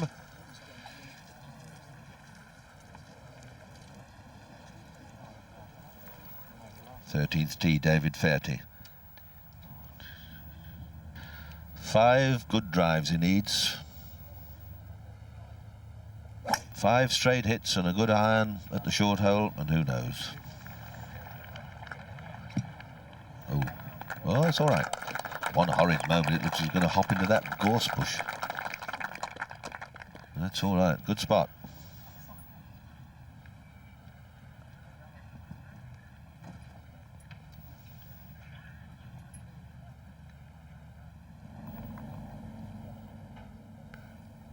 Rafferty at the 10th. This for a bogey 5, just to drop one shot. So, sadly, Ronan drops 2 strokes, drops back to 6. Well, they're so hard to come by. Boy, when you spend them 2 at a time, it gets very difficult. So suddenly that log jam at 8 under par is starting to break up dramatically in the sad case of Ronan Rafferty. Nick Price, though, with a brave putt, hangs on. Little further down, the group of players at 5 under par include Tom Kite, Greg Norman, who really has struggled to make progress today. That's the top of the leaderboard again. Jesper Parnevik. He's only had one big win in his career in Europe, and that was the Scottish Open. And he's on course for something extraordinary here.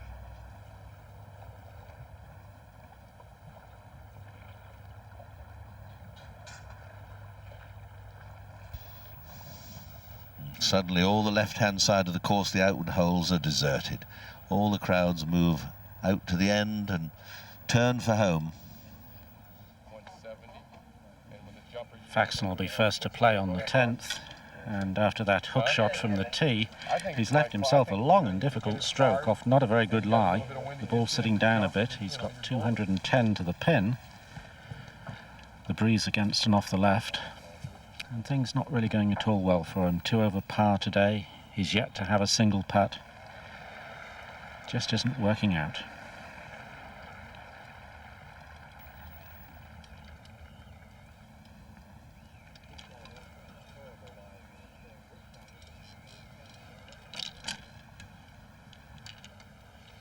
He has quite a bit of rough to carry over to here. The rough runs all the way up to the front of the green from that line, so that'll make it even more difficult.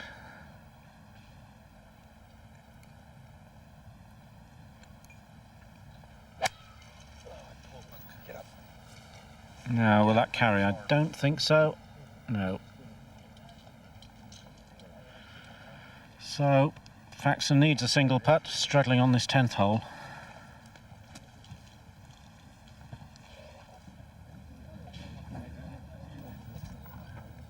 Nick Price.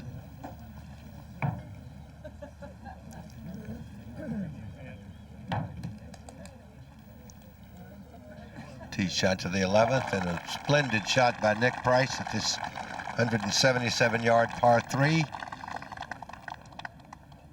Good position to have a aggressive putt at this birdie.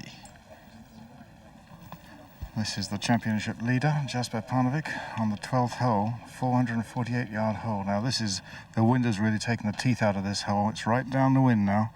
He's only got 183 yards to go to the flag, the pin right at the back today. I would think probably no more than a 6 or 7 iron would be the most he'll play. He's got a good lie in the middle of the fairway. He has driven very well. He's only missed one fairway all the way around. A fine display of good long driving.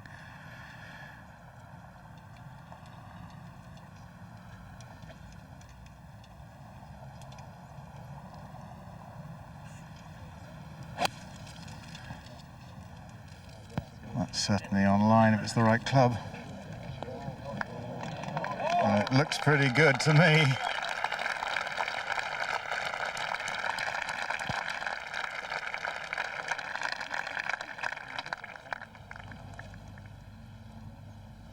Rafferty after that double bogey at 10.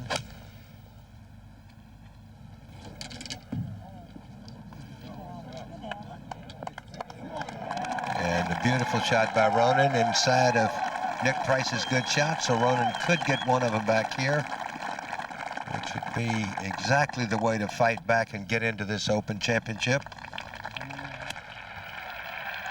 Zoeller, 10th. Second shot, finds the green.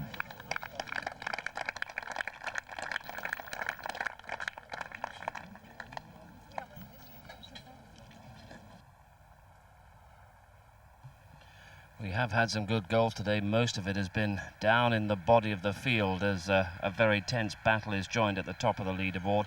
Nick Faldo's name you see coming onto the leaderboard, but he finished some 2 or 3 hours ago with his round of 64. He was out in 32, and that included an eagle at the 7th, and he finished strongly as well. Birdies at the 16th and the 17th all came a bit too late for Faldo. Forsbrand's got a chance though, hasn't he?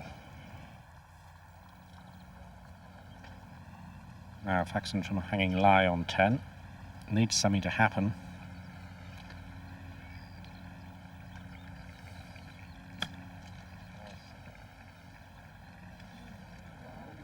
It's not going to happen here. That one fairly shot off the club. Got no spin at all. The ball jumping forward on the first bounce. Nick Price, the 11th, a chance for a 2. It slipped away. Does not hold all that many putts, but he's still there, just a shot behind the leader.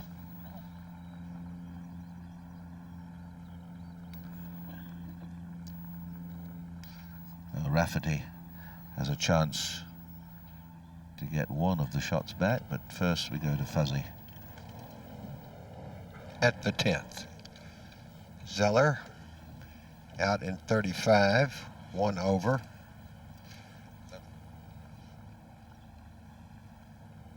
This to get back to even for the day and to get back into a tie with Parnevik. Did he hit it? No, he didn't hardly even touch it.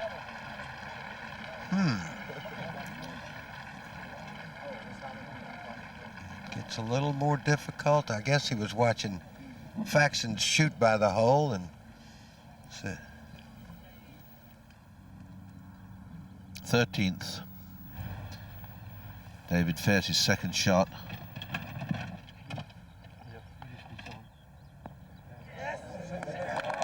Another very fine iron shot from David.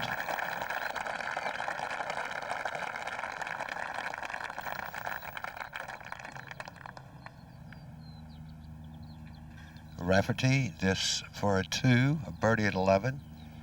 And he gets it. Back within 2 strokes of the leader. Faxon at the 10th, but this is for a par.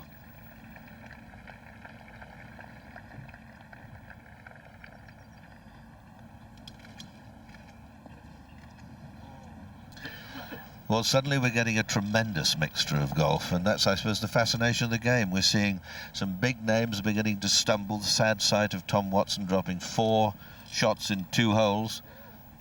Fuzzy Zoeller struggling. Nick Price not holding any putts. Perhaps the young Turks are going to come through, and why not? There'll be a few more tears and a few smiles. More tears perhaps than smiles over the next hour and a half. Parnevik, this to take a 2-stroke lead. Ball will swing to Jesper's left, maybe a little outside his right side of the cup. Looks good. Hello, Dolly. Ooh, he's getting stronger looking, while some others looking a little tentative. Wonder if he realizes where he is. Playing in only his 2nd Open Championship, his first one last year. Good showing.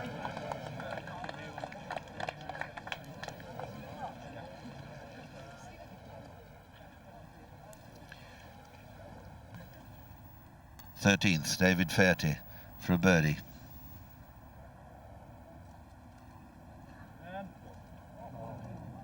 That really did skim away to the right.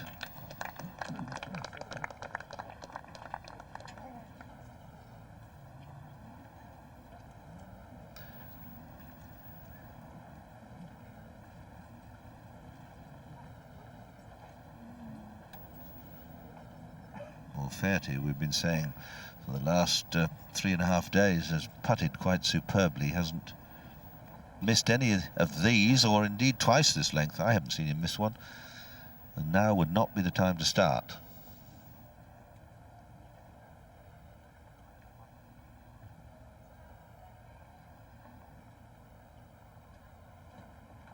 And that was certainly a confident stroke.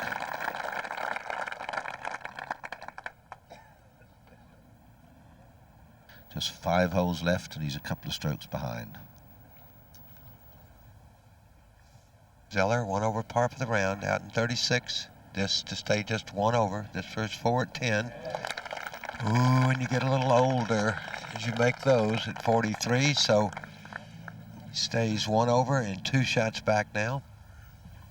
12th tee, Ronan Rafferty.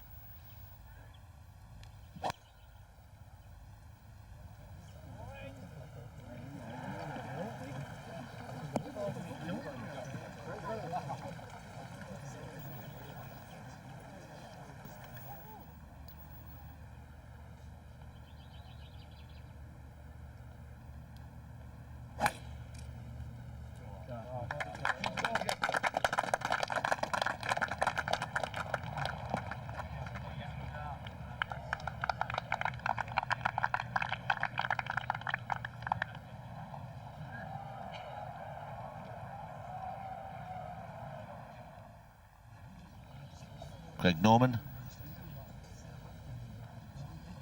finishing up. 69 for Greg Norman, the defending champion, averaged 69, but it wasn't good enough. And Ernie Els, 71. From the 11th, the par 3, Zoeller.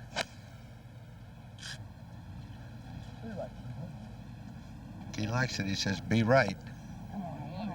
Should move down toward the hole now, just as Ronan Rafferty's did, and maybe even a little closer. Oh.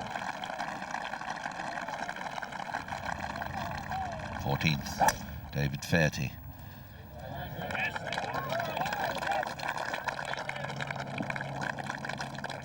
Yeah, good drive. 440 yards is 14th, and the wind, I think, maybe just freshening a whisker. It's been very capricious today, the wind twirling about.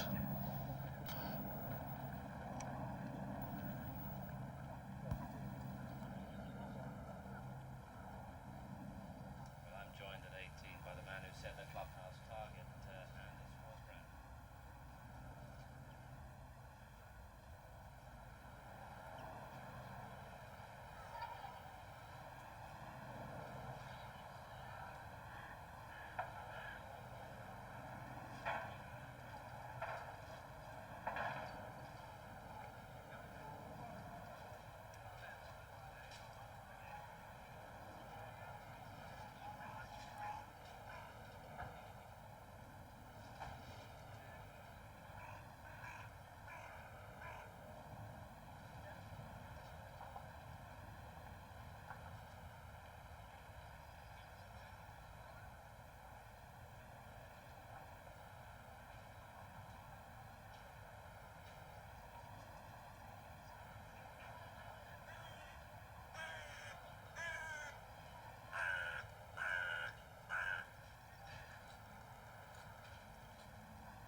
Nothing.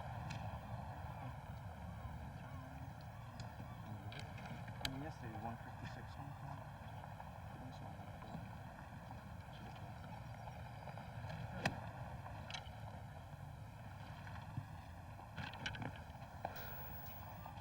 phone. Nice to hear from Anders Forsman. A cracking round from him today, and what a change in his golfing fortunes. And what a change in this young man's fortunes if he can keep going. Simple looking shot, but you can see the green raised, so he's got to get over that bank. Anything short, well, very difficult to get a par from there.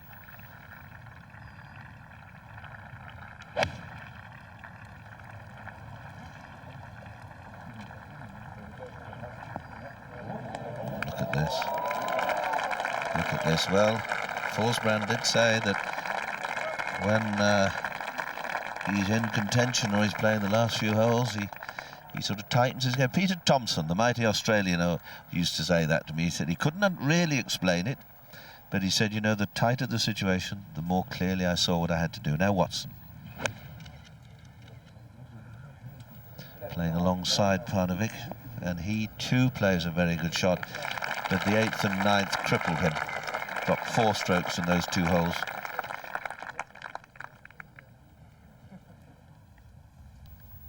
Larry Mize at the 15th, the par 3.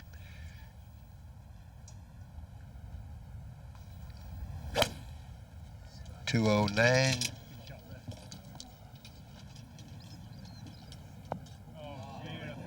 Very nice shot by Larry Mize. Got off to that wonderful start today with a 2 at the first.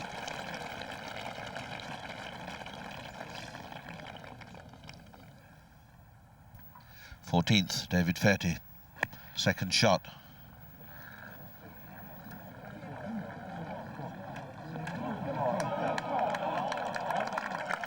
Another beauty.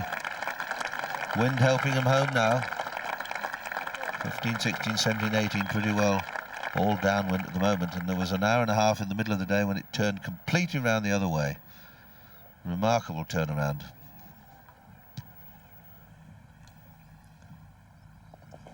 Faxon at the 11th.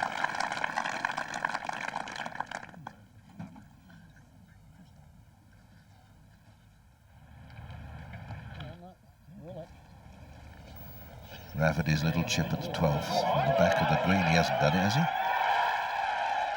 Second time today. Well, if you eliminate putting, you know, you can save yourself a lot of shots. Zoeller 11, that for his birdie. So Zoeller goes back to even par for the day and 1 stroke back of Parnevik.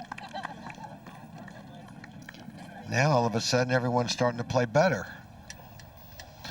Well, I wonder what Nick Price is thinking. He's just seen the rid of scruffy play from Rafferty, chipped in for a 3. He's played a beautiful drive and a second to here. He's got this for his 3.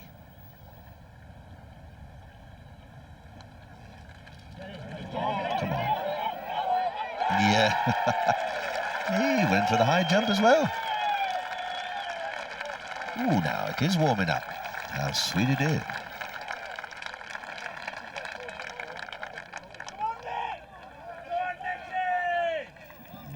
Yes, the local brew taking over.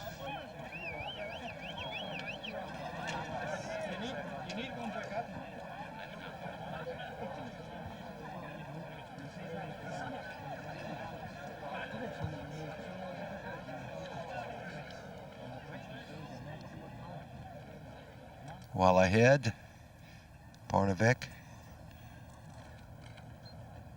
This becomes even more important now since the birdies by Price and Zoeller.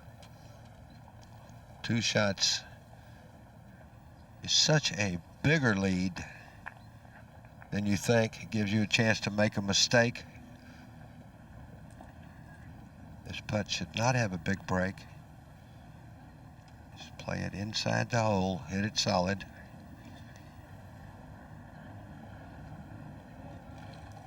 Dead center. 11 under.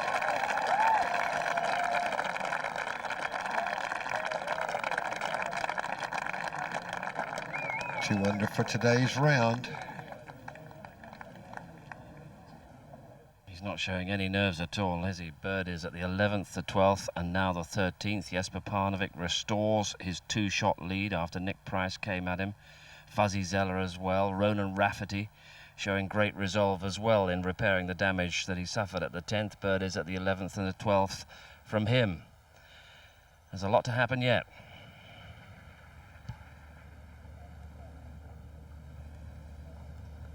Rafferty at 13.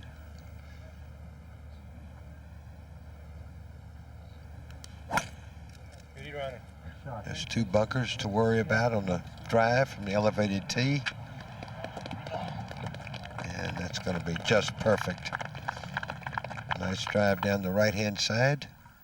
14th green, David Fairty for a birdie.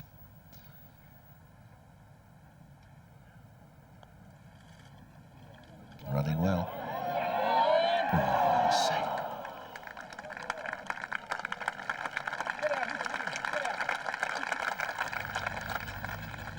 Zoeller at 12.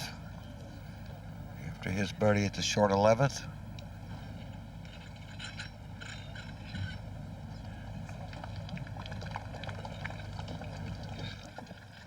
And Fuzzy drives it. I think it stayed in the fairway. Parnevik's tee shot at the 14th. There's 4 holes left. One of them a short hole, one of them a par 5. The par 5 will be downwind, reachable, and that's another very good drive from Parnevik. Much of the difference today has been his straighter driving. Big factor, he's hardly missed a fairway. Now Watson, he's missed too many fairways.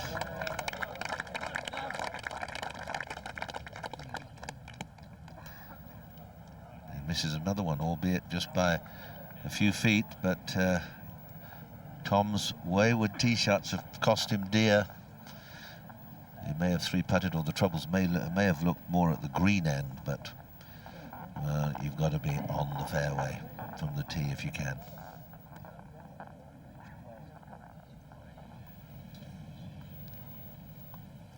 Peters Sr., this for an eagle, as you see.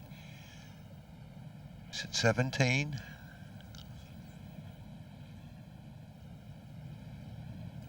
This to go 5 under for the championship and 1 under for the round today. Started at 4. Nope. It looked like he was playing that too far left. Well, eagle opportunity missed, but even par for the day and 4 under. Let's see, with a nice start at the first, nice front 9, and all of a sudden 10 and 12 jumped up and grabbed him. We have the alphabetical scores coming up, and of course 18 means that they have finished. That would be their total level, say in the case of Seve, would be 280, par 70. The low amateur, Warren Bennett, that's congratulations. Mark Brooks with that fine 30 on the back 9.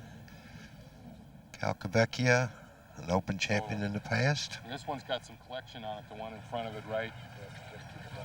Yeah, exactly. That covers it. Brad Faxon at the 12th. Now that big bunker cut into the green, front right. He's certainly going to be on his mind. Doesn't look to be lying too bad, and it's looks a lofted club he's using.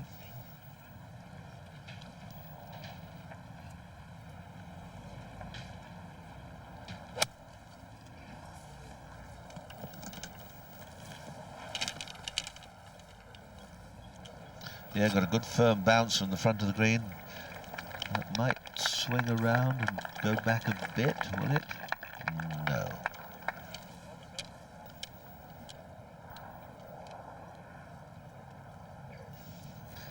Zoeller from the dead centre of the fairway, looking right into the heart of the green.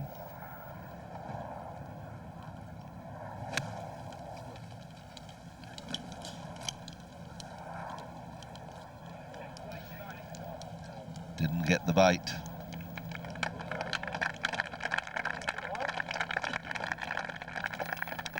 Jonathan Lomas there finished up with a 68 today. What a promising young player he is. Had a good week. 5 total on the left. One more room to the left, huh? Right, 5 on the left. What Squeaky was telling Nick Price was that it's 5 steps or 15 feet to the right is the edge of the green. A lot more room to the left on the back level where this flagstick is. Down. Softly. Get down. Down. You can hear why he's called Squeaky, obviously. Get down. Usually means let's dance. David Fairty at the 15th.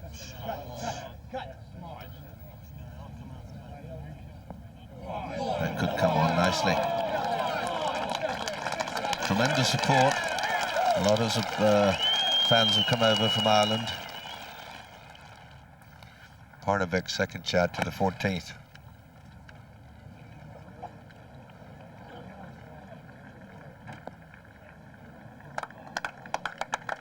And I'm sure not near as good as he'd like. That has to be a missed club, or maybe the uphill lie just got him where he hit it a little higher than he meant to and not as far. So this 29-year-old playing in his second Open, certainly last year in a 21st position in his first Open championship. Rafferty at the 13th, second shot. Nick Price has gone through the green, and so has Ronan. So suddenly good drive, a good looking second shot, and suddenly struggling not to drop a stroke. Now the check on things at the top of the leaderboard. Parnevik leading by 2 from Price and from Zoeller. You check the alphabetical scores as they went through. There have been some very good rounds today. Mark Calcavecchia was the last American winner of this title, came in with a round of 68 to finish at 4 under par. And Peter mentioned the splendid 68 of Jonathan Lomas, which completed a fine Open championship for him. He finished at 4 under par. But Parnevik, birdies at 11, 12 and 13, leads the way.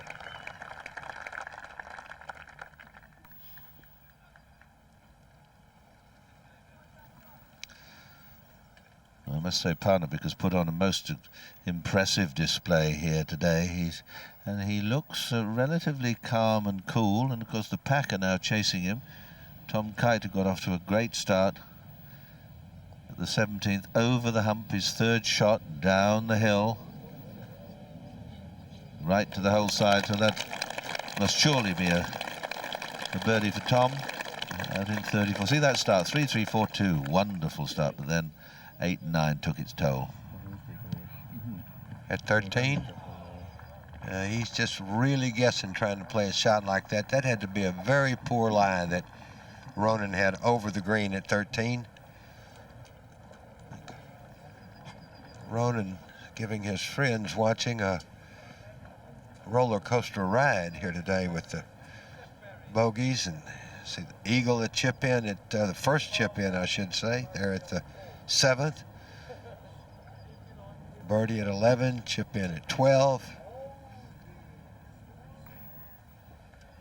Fuzzy at the 12th for a birdie. Could be. No, just too wide. Good effort.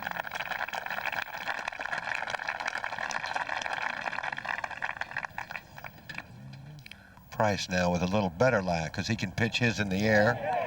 And you can see, oh, I thought that was going to hit that. Now, Nick has one of those little character builders left. Carry that ball on the back level, back tier of this 13th green. It's almost a cinch to go over. Parnevik hit right into the little knoll that starts the upslope. Hit a marvelous shot, made 3. Parnevik at the 14th. Third shot steady. Hello, hello. What happened there? Turned up the volume a bit too much.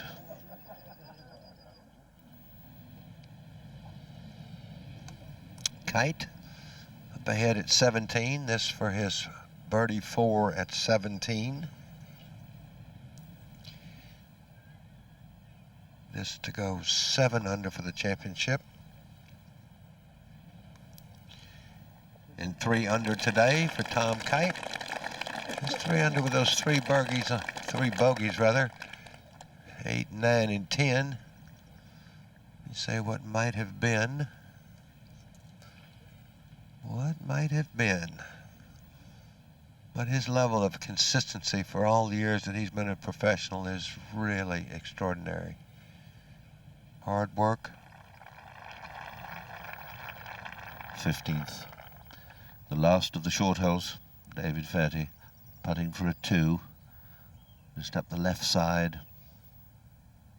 If he gets this and finishes with 3/4, that, well, be a very good total.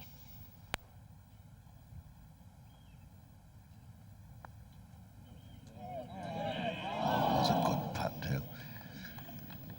Very good putt. So David will stay at 8 under.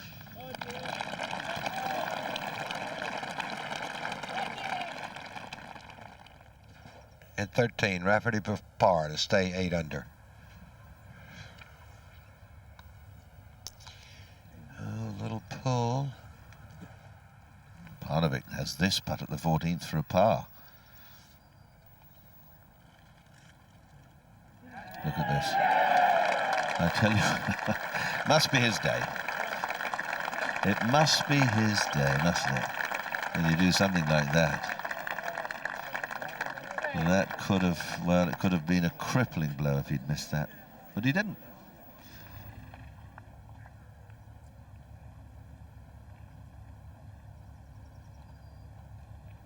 And Price gets his 4 at the 13th to stay 2 strokes back of Parnevik.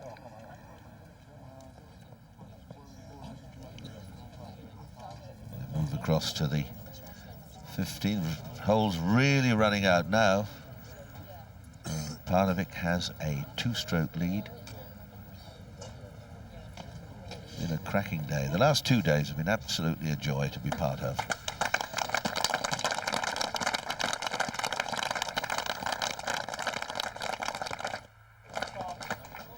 Watson and Parnevik.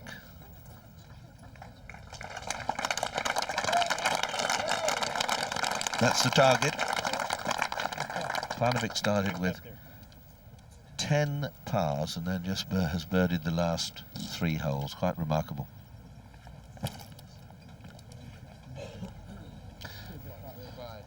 God, look at the time.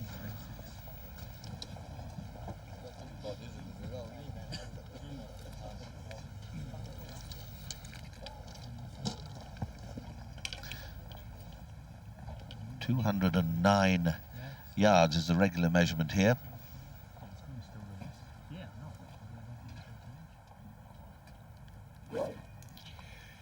At the 16th, the 410-yard par 4, Faraday.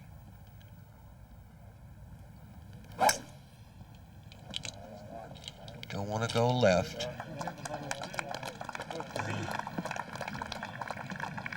And he's driven it right in the heart of the fairway.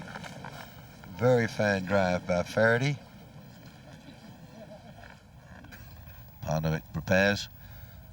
It's a good straight iron. Find the green now. I reckon if he can finish, well, 4 pars might do it for him. I don't know. If he could just get 3 pars and a birdie, that will put him to 12 under. That'd be some playing.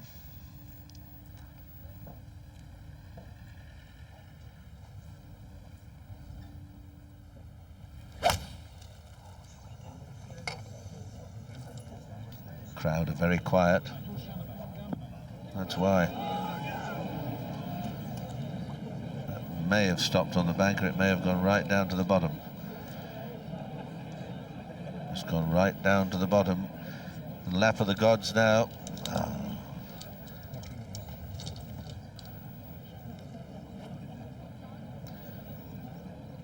There's people scampering down that drive bank. There's been quite a number of people who've slipped here this week on the banks. Now Watson. I like it, you see. That's online.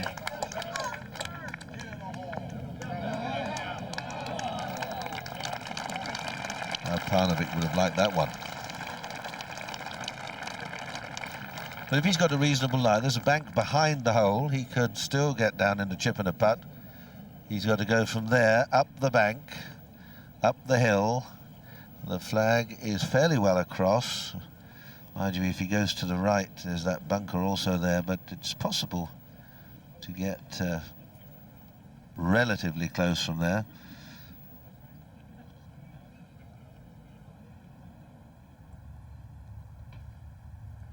It's the 14th.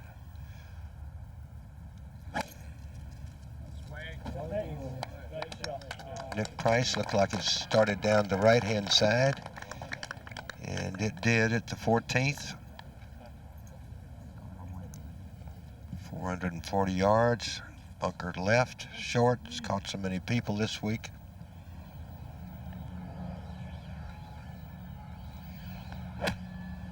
Fuzzy. 13th. That's down the back.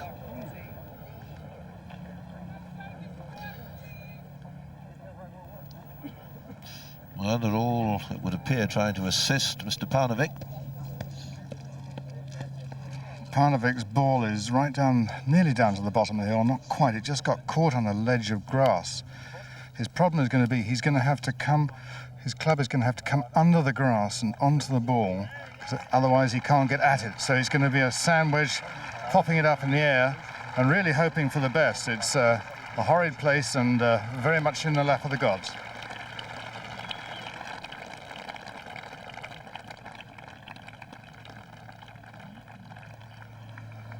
Sixteenth, 30's second shot.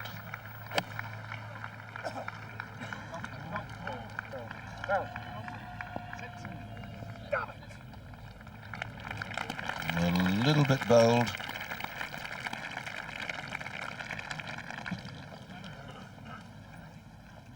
.38 under.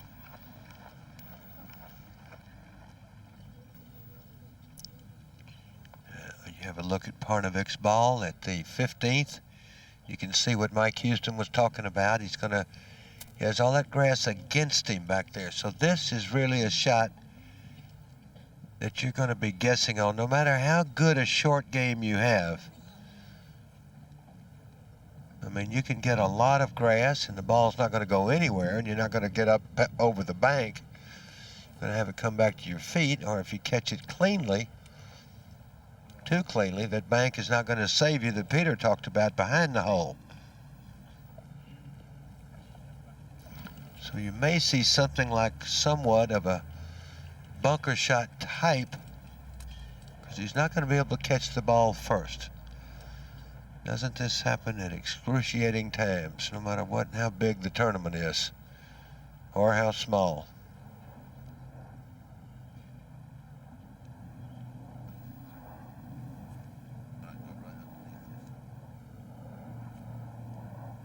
I'm not going to tell you how many bad things can happen here and only one good. Just put it on the green. Look at that shot. Ooh, that little magician. Guarantee you he'd have taken that one before you asked him to play it. About 4 behind it on that. Zoeller behind the 13th. Third shot, we saw Tom Watson and Ronan Rafferty go through the green, and they didn't do much better than that. Well, in all truth, Nick did, but and indeed he got a 4. Here he is, Price, at the 14th. With his second shot.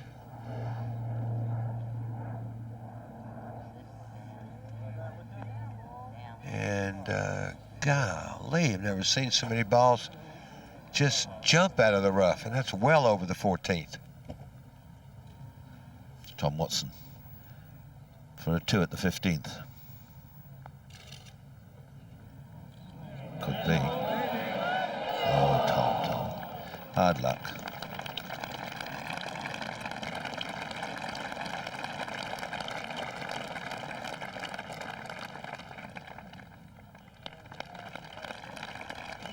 Zoeller at 13, this to keep from dropping a shot, and he does.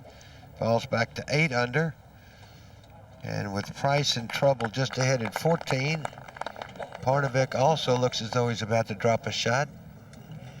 Jesper getting a little assist from his pursuers.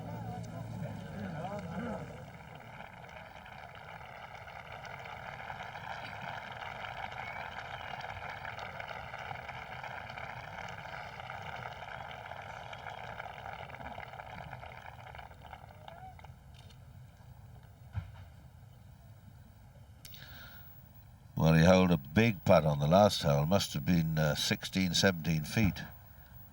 For his par at the 14th, this may be a little bit longer.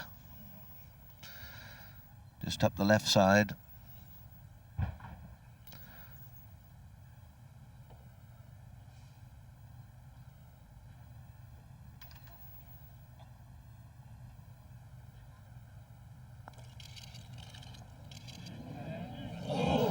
Well, it was a very good putt, but that's one shot drop, so he goes back to 10 under, just one ahead of Price, who's gone right through the green. He doesn't know this yet, we do. Price is in considerable difficulty at the hole behind, so it may not make any difference. He may still have a 2-shot. Here's Price. Now he may be able to drop away. I don't know whether the edge of that screen there is in his way. That's what they call line of sight. It's pretty close, isn't it? At 16, Verity. Guess he could move into a tie for second. Hold on, David. Okay, so looks like he'll get his 4. And 17 becomes a must birdie to give yourself as good a chance as you can. Well, he's not going to finish that. He's going to let Mark James putt. Boy, he's played well today. Whatever happens, he's got to look back and say, the first time I played well in a major, my golf game held up.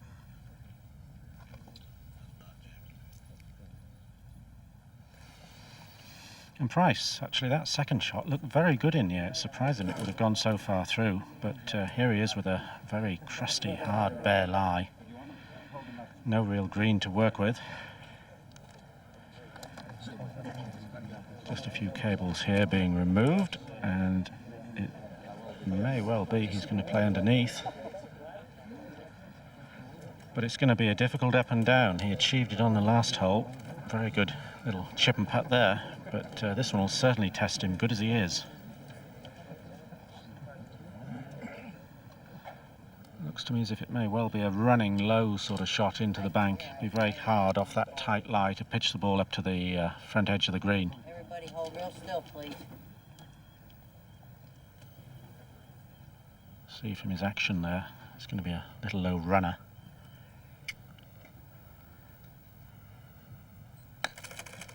Oh, he's done well. Done well. Wow. Is that any good?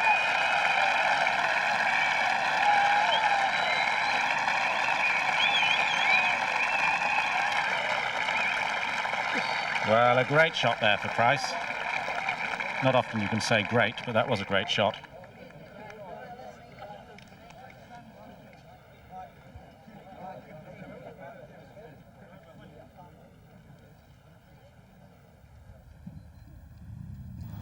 Fuzzy at the 14th. Zoeller cracks one away. Dropped the stroke at the last hole. Just in the light rough. Oh, what a shot from Price. Parnevik now with the 1-shot lead. This looks like a fairway wood. Gallery likes it. And so should he.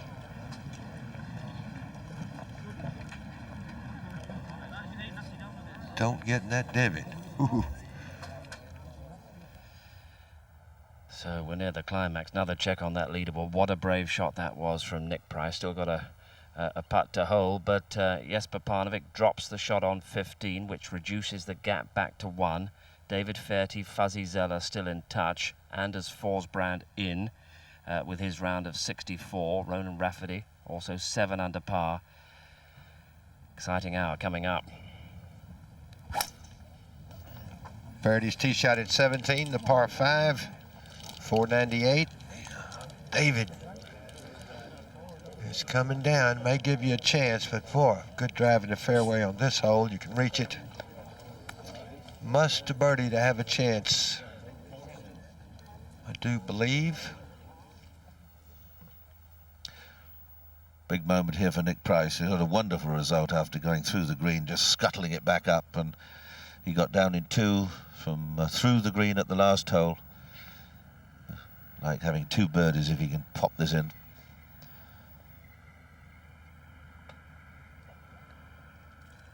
Yes, he can. Well, that's a tremendous escape. Tremendous escape. He remains 1 behind Jesper Parnevik, who's a hole and a bit ahead. Kite finishing at 18. Oh.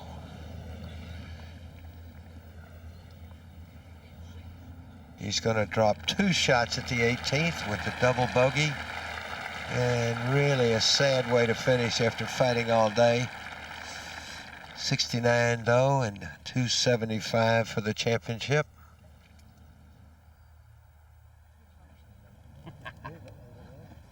Well, this is the championship leader on the 16th. His second shot he's looking at now. He's just got 125 yards to go with the wind left to right. Doesn't want to be too greedy because anything short will go into the water. Now, he's been hitting all sorts of clubs, and this could easily be a wedge he's hit them so far, but it's probably more sensible to be a 9. I don't think this isn't the time to do anything silly. Just wants to make sure he gets it into the heart of the green and gives himself a chance for a birdie. Certainly no point in trying to be cute.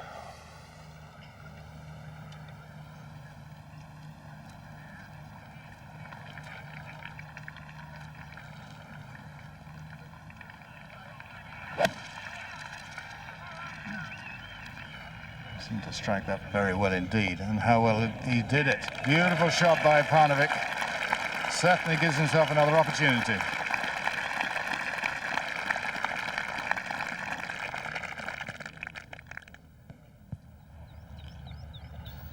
A second shot to the 14th.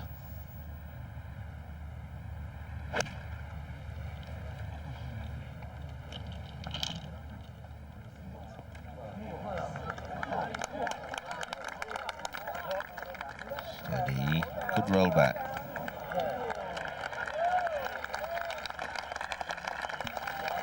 Oh, he's not out of it yet.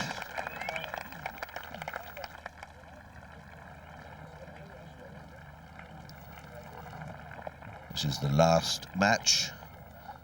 Faxon 6 under, so he's 3 over today, and Zoeller 1 over today, 8 under for the championship.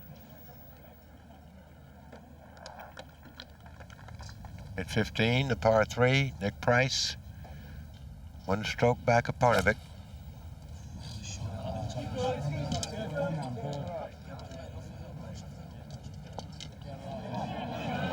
Watch this one. Well played by Nick Price at the 15th. 209 yards. Very makeable putt, as Parnevik has just ahead of him at 16.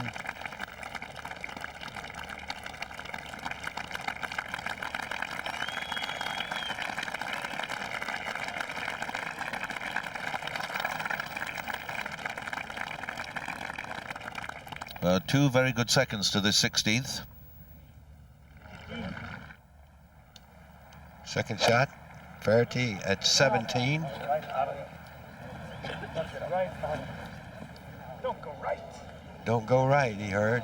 He said, oh, into that bunker, he had enough to get there. He's got a, well, it depends on how close he is to the bank, how difficult his bunker shot's going to be. Back to the 16th. Watson and Parnevik. Looking at Watson's card, everything was going along pretty well until the 8th and the 9th, where he went 6-6, 4 shots gone, and then every hole in par since then.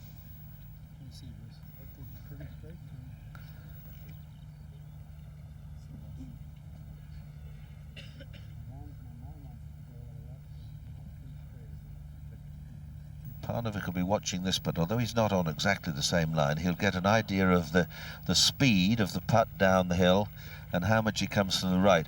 Over the last 2 or 3 days, we've seen putts from the back of this green, and they haven't swung quite as much as we thought they would.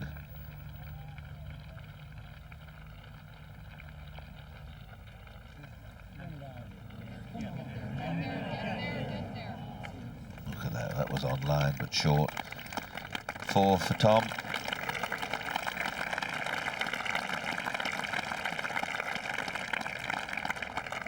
Five times before he's been the champion. Now Parnevik.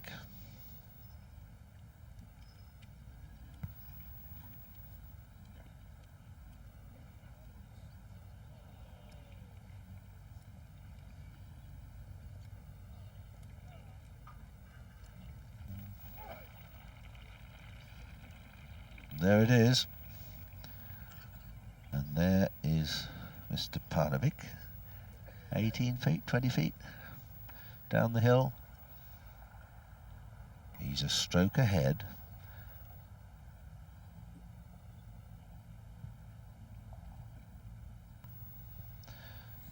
If he could finish with 3 4s, that would mean that Price would have to get 2 birdies on the last 3 holes, 4 holes to tie.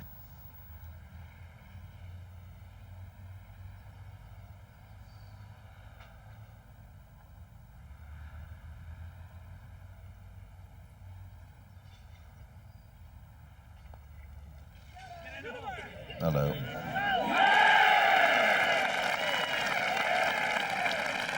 Well, not too shabby. The boy done good. The boy done brilliant, in fact. The boy took it super. Over the rickety, if I hear I'm a troll, fold a roll, I'm off.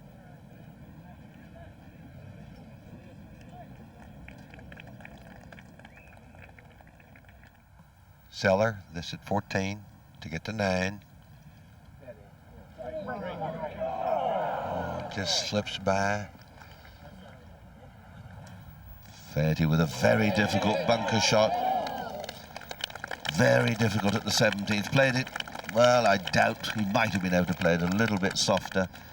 And now there's a must putt coming back for a birdie.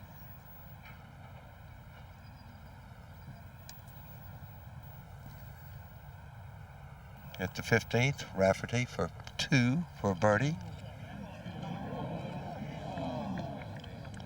Ooh, just a little on the low side. An interesting ploy here, downwind, what there is, and Parnevik with an iron. So he's eliminating the bunker that's now been placed out into the right half of the fairway.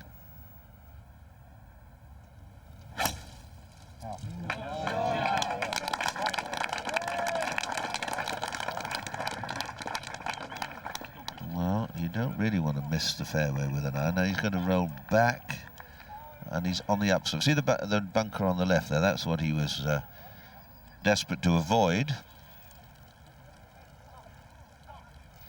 Big putt. And speaking of big putts, here is a very important one. That was never close.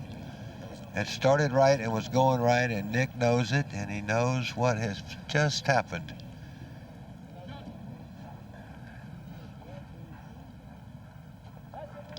So, Price now 2 shots back with 3 holes for Nick left. Larry Mize at the final hole. Opened up, holed his second at the first. 3 at the third.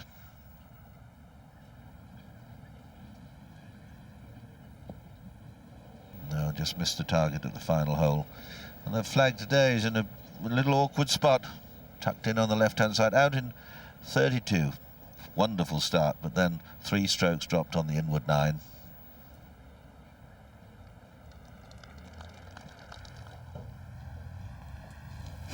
Zoeller at 15.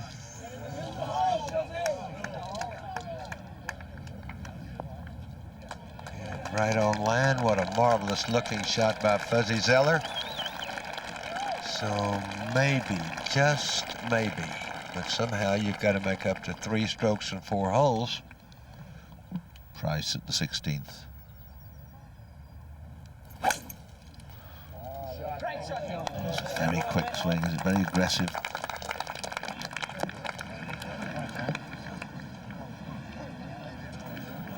Over the walkway and down and down and on it goes. Big drive.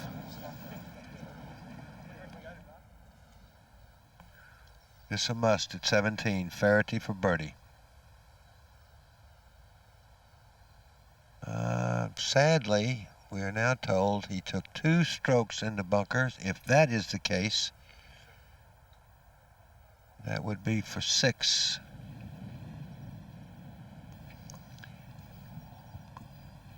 James playing with Faraty. This for an eagle at 17. And he's got it. Mark James of the fine iron play. Ooh, could you have sold that, Mark, for a little bit? Well, that's all changing still. Mark James, a late bit of good fortune, the eagle there.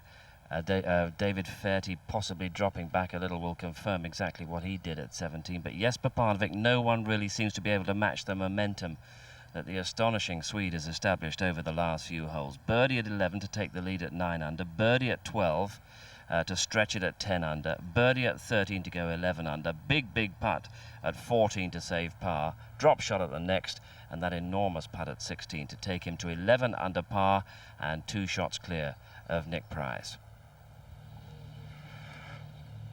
Jesper Parnevik on the 17th. Now, 2.16 to go to the front. A pin, another 16 back near the right-hand bunker there. Wind from the left. He can't feel it where he is, so he should remember it, though. It's very important. He should be using probably a 3-iron or maybe a 2-iron.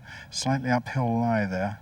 So he may hit one more because of that, but he wants to keep it in the left half of the green because it will push it to the right from there.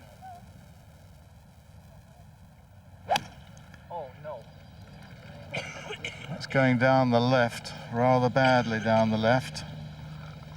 He really gave that a bit of the old right hand, and that's up on the semi-rough up on the left-hand side.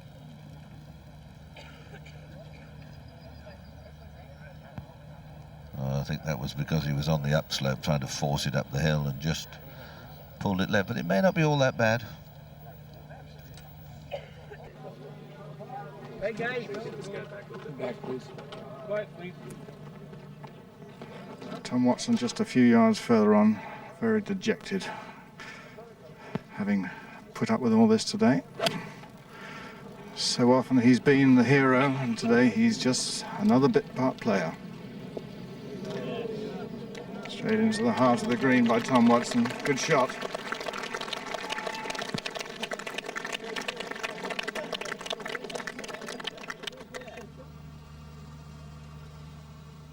Faraty's tee shot at 18.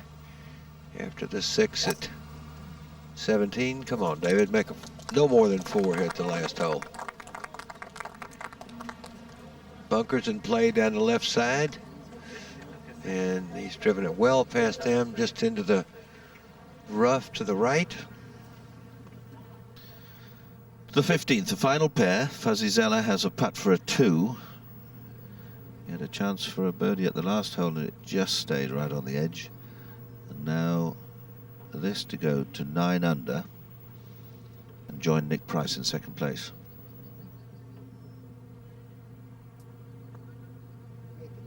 Oh, he's had a few of those suddenly. There's a rueful grin. One of them days, man. It's the old one of them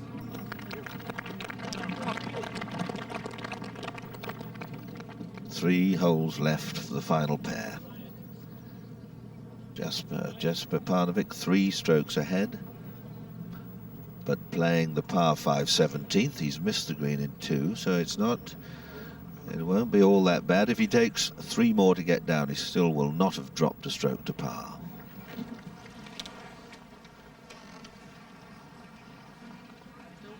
Sixteenth Rafferty has driven it onto the crossing, which can be treated as ground under repair, but he's got a good flat lie, so he's playing it. 110 yards to the pin. Tight pin here.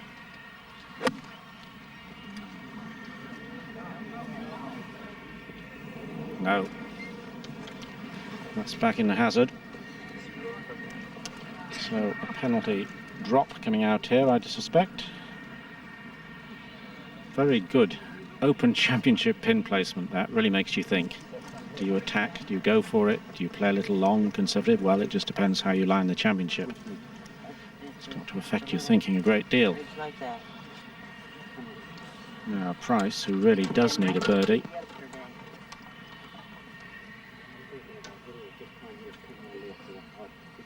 Price has hit a very long tee shot here. 310 yards. Just a stroke of 100 yards to go. And he'll give this one a lot of thought. The breeze following. The pin only 8 yards on, and if you pitch on the apron, it could easily screw back into the stream.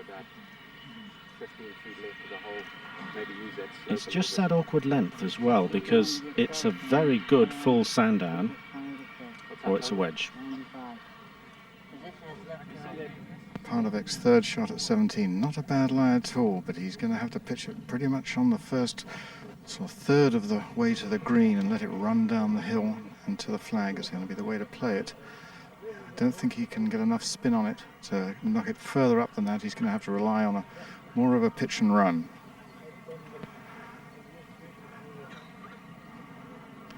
Not a great picture, eh? It's wonderful. Oh, it's wonderful. And I think he's got a chance, Mike, of getting this reasonably close with a bit of good fortune. Skill and a bit of good fortune. Yeah, of course you can. Of course you can. Plenty of green to pitch that on. Bousfield used to do that all the time with Max Fortner in attendance. Ooh. With hickory shafted clubs. Lovely stroke from Palmer. It's his day. Must surely be his day. And what joy for all the people in Sweden who love their golf and how hard they've worked to produce champions.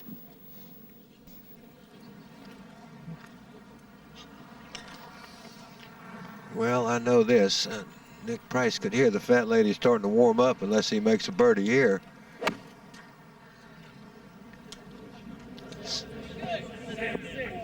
See if he spin that back. I believe that's exactly what he was trying to do. He's hit a good firm sand iron by the hole and make it spin back. Not fool with the little Wilson's burn that runs in front of and around to the right of this 16th green. Now, while up ahead, unknown to Nick. The 18th, and Mark James, who eagled the last hole. Second shot. 432 yards, pin hard in on the left. Oh, and that's as good as we've seen all day. James at 6 under.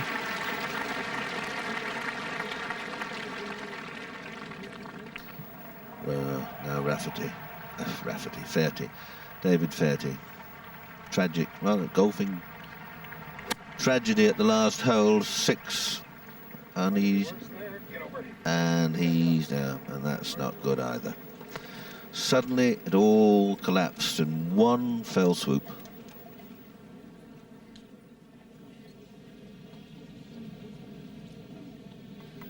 Well, just at the hole behind Fairty and James, and this could really, I see something real strange happen.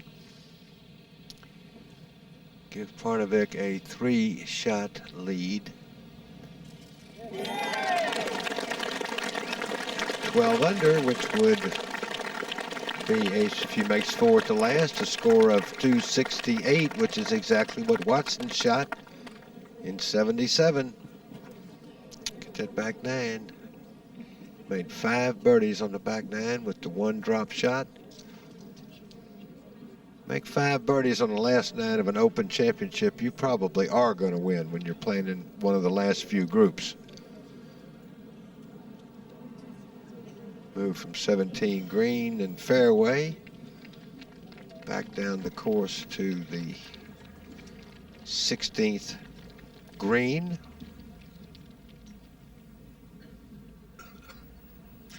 Where we find Rafferty. This for his 5th shot. Remember, he hit it in the water. So Ronan had some day. It's not over yet. He's having some day. Just when he'd get back into it, something would happen to him. Zoeller on the 16th. Played some very good shots over the last few holes. Wasn't quite able to capitalize on it. That's a big drive. 2 of them, Perfection and Zoeller, 2 lovely drives down the 16th. The view at the 18th.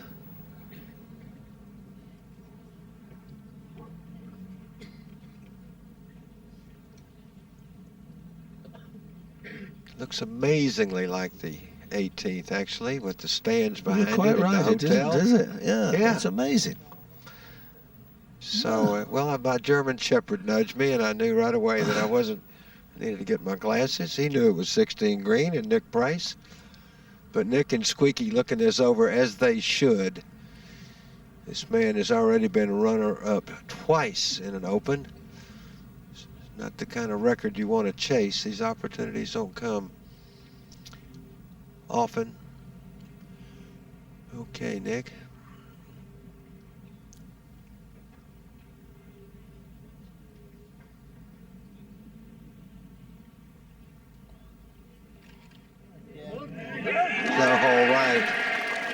All right to go to 10 under. And a little life still left. What a great birdie.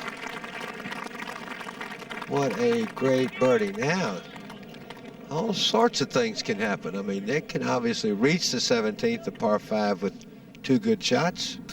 The 18th, Mark James for a 3. Yes, well done. Good championship for Mark James. Eagle birdie finished 68. He ties with Anders Forsberg, who completed his round, his 4 rounds at 7 under the card. Very good playing indeed. Now David Fairty for a 4. Come on, in you go. In you go. Yes, well done, David. Just miscue at the 17th. A 6 there. And the second shot that might have taken a bounce and gone on the green, but it went in the bunker. 2 to get out of there. A 70 for him. He also finishes at 7 under.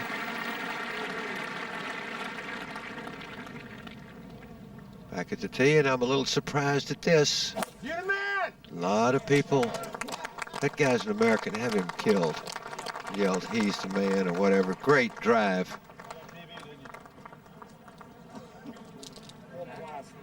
Wonderful shot.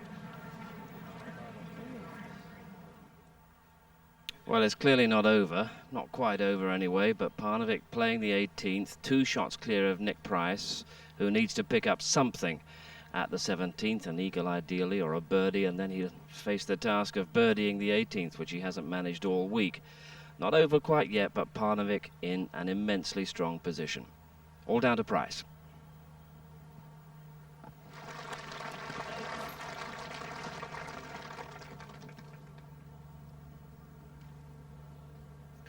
Nick Price now with this driver, he brings in the bunker down the right side that's been brought out more into the fairway this year, so he's got to try to keep it up the left side.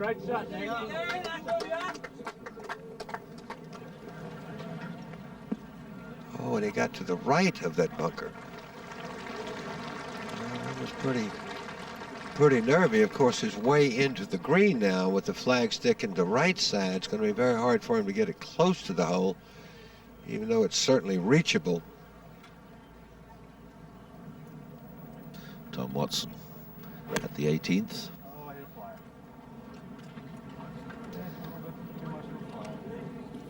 Let it go. Well, that was most extraordinary.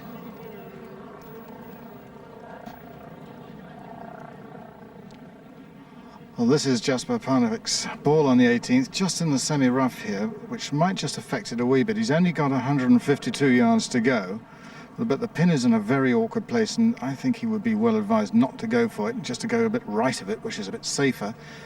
Probably he would normally hit probably an 8-iron, but I think he'd probably hit a 9-iron. Plenty of adrenaline flowing, so that may have some effect on it, and also coming out of that grass. So certainly his final shot with an iron club, we hope. Played quite beautifully today. Putted dramatically well.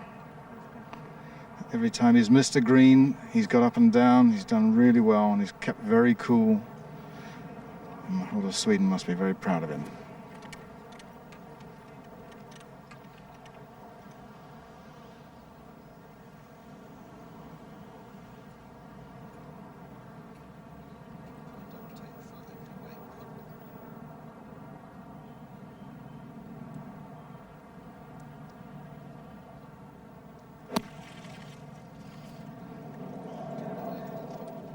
Well, he didn't heed my advice. He's gone for it, and it's gone in that little dell there.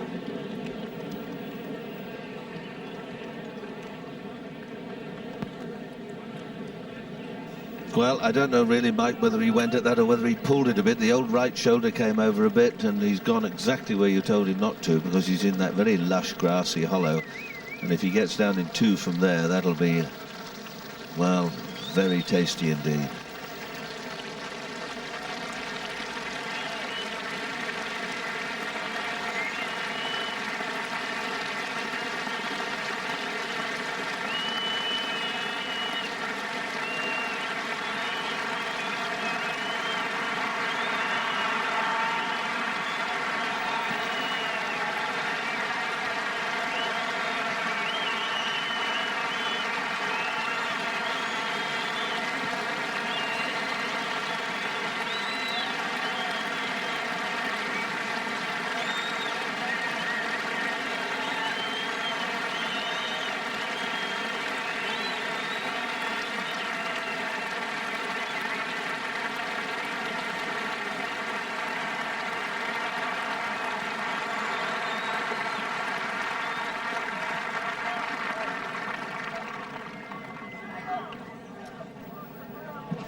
Well, that was some reception, and well, a lot for this young man, but also a tremendous percentage of that for Tom Watson, just showing the warmth of the galleries in Britain for a man of Watson's caliber.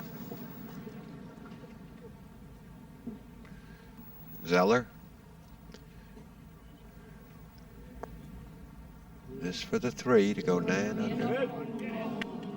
Well, he's one side of the hole or the other.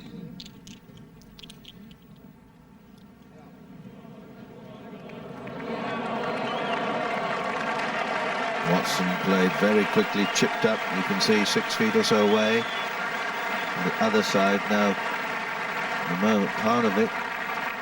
Oh, I can see his ball. He's nearer the edge of the green than I thought. Now, that could be on the upslope. From his practice swing, it would appear that he's going to try and pop it up in the air and land it round about the edge of the green. Peter, yes, there's a big fortune here as he is on the upslope, and it makes just a big difference, doesn't it?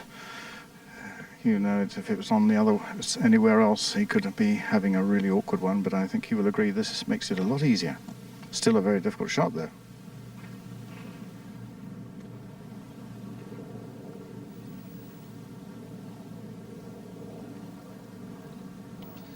He's got the blade wide open. He's got to. Well, if he gets this within 4, 5, 6 feet, he'll have done very well indeed.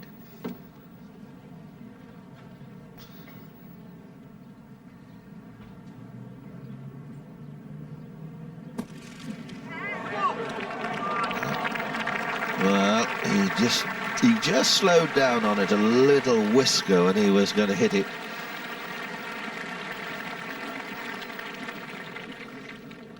He doesn't know what's happening. Price, of course.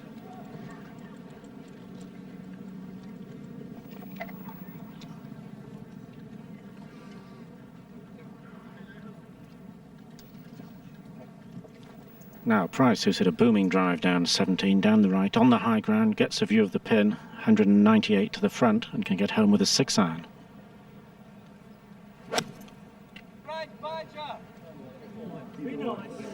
Well, the needle will be handy, but that's going left.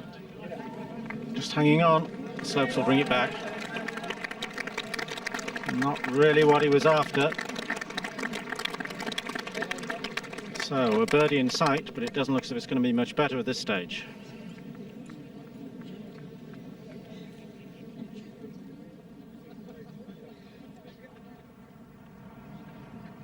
No Price on the green at the 17th, a long way from the hole. Parnevik, having pulled his second to this final hole, has got a putt for a 4 to equal the score that Tom Watson did here in 1977.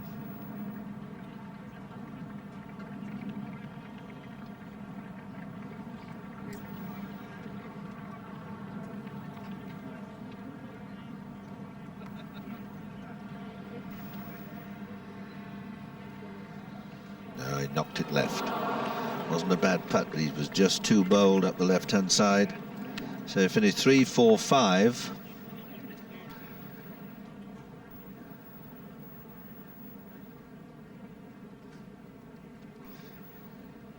We'll have to wait and see. Some people have dropped strokes on the last hole and still become the champion. I remember Gary Player, when he won his first championship at Muirfield in 1959, he thought he'd messed it up, but he hadn't. Watson for a 4.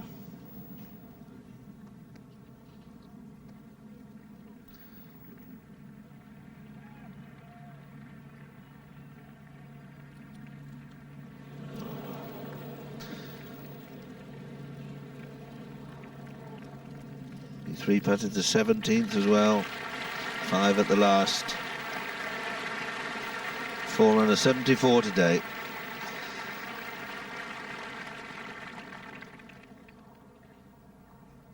Parnevik for a 5. This will put him in at 11 under.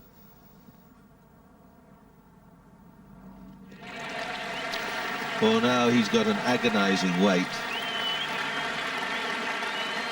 It really, he felt, was his championship. If he got a 4 at the last hole, now it may still be. With 2 or 3 permutations.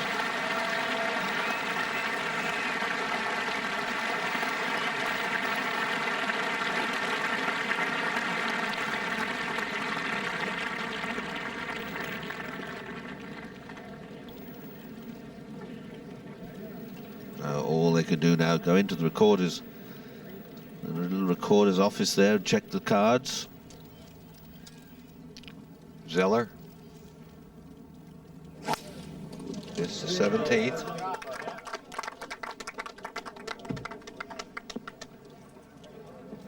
No chance for Zoeller. What a big drive that is. He and Faxon leading going to the last round. And there's the engraver hard at work. Well, when he's getting ready, he's warming up. I bet he started with a What a famous old Claret Jug. There she is. Wonderful trophy.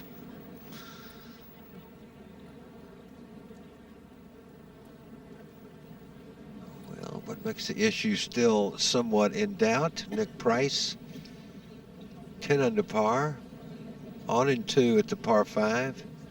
Parnevik with the bogey at 18, drop back to 11. let Nick get in.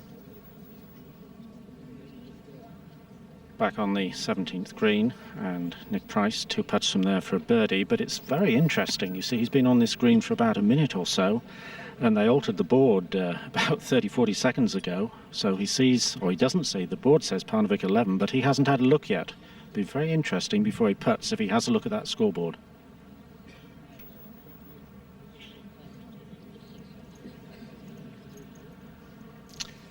So what Nick is looking for, I'm sure you might hold it, but what he's really looking for is just to putt this stone dead. 2 putts, get you 11 under.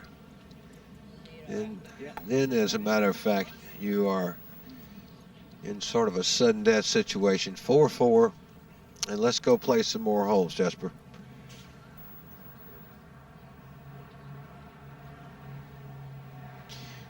A little different view from Galaxy, looking down on the 17th.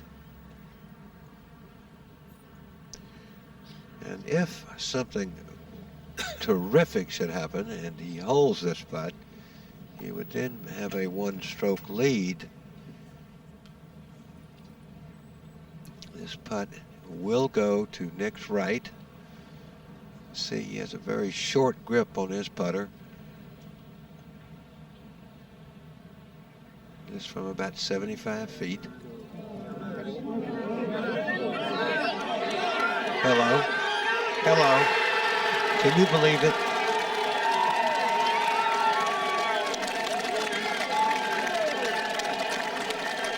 They're gonna have to revive Parnevik. Well, we haven't won yet, folks. Remember now, he has bogeyed 18 the last 2 days. I'm talking about Price. I'm not sure Jesper knows yet that that's what happened.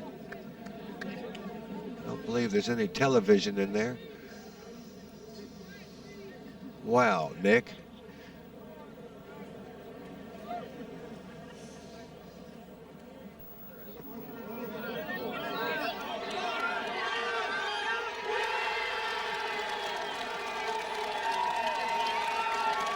Going to hurt himself doing that jumping around. All right, it's worth another look.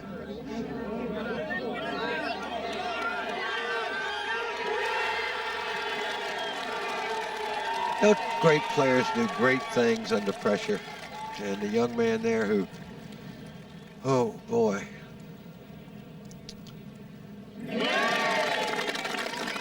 Certainly not going to forget this open, and that tells the tale.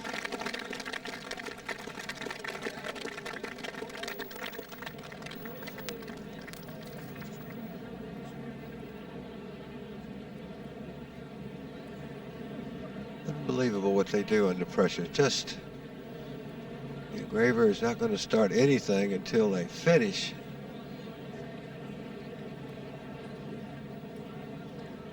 Well, all you can do is wait now.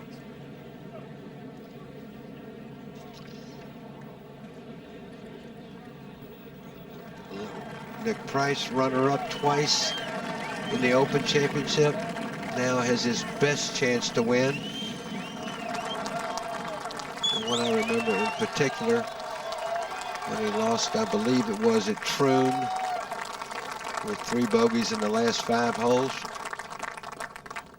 What he's got to do now, I think, and Peter, you correct me or not, you've got to find some way to make a 4 at this last hole. He's bogeyed it Friday and Saturday.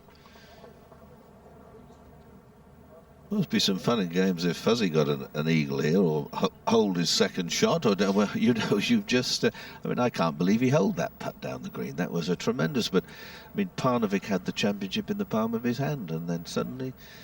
Well, much can happen, but it is a fascinating game. It has to be said that Price deserves a championship. He might have won at Troon. He likes this neck of the woods. He might have won at Troon when he was perhaps, or certainly was, less experienced.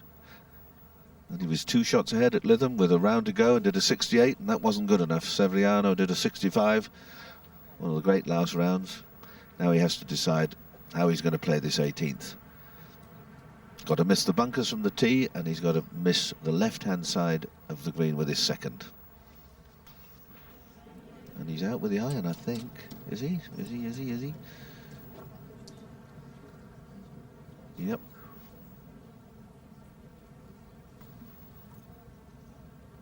This is it, a 4 to be the champion.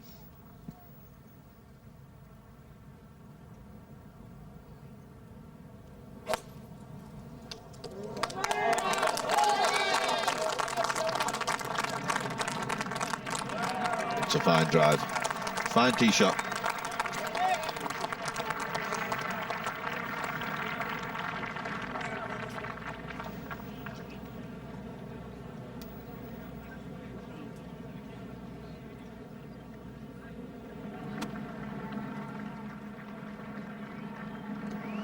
A while ago, while all of that was going on, Zoeller's second to 17. Co-leader going to the last round, Ian Faxon. And it goes into the bunker, so if there was any chance for Fuzzy, it's gone into that bunker.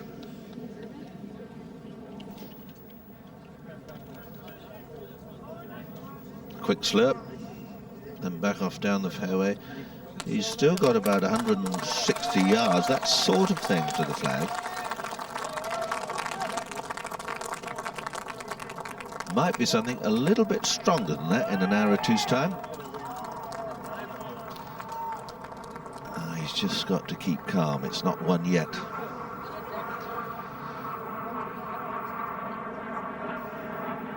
But, well, Parnevik was going along so wonderfully well. Just at the more critique, he was asked a question and just found wanting. Now it's in Nick Price's hands.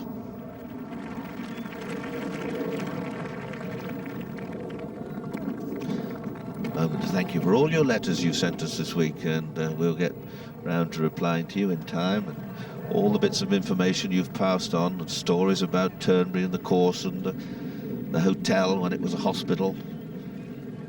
And Reg Sparks, thanks Reg for your letter. And if there's a Sister Cow and a Nurse Woodburn, who were nurses here years ago, he sends you his love.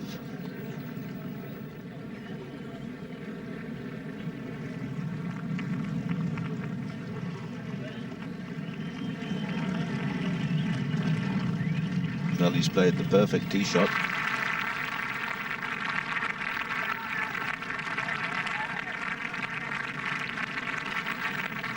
And of course, if whoever wins these two, I suppose between Parnevik and Price, a remarkable sequence continues. A non-American winning each of the major championships, which is quite a remarkable thing as well.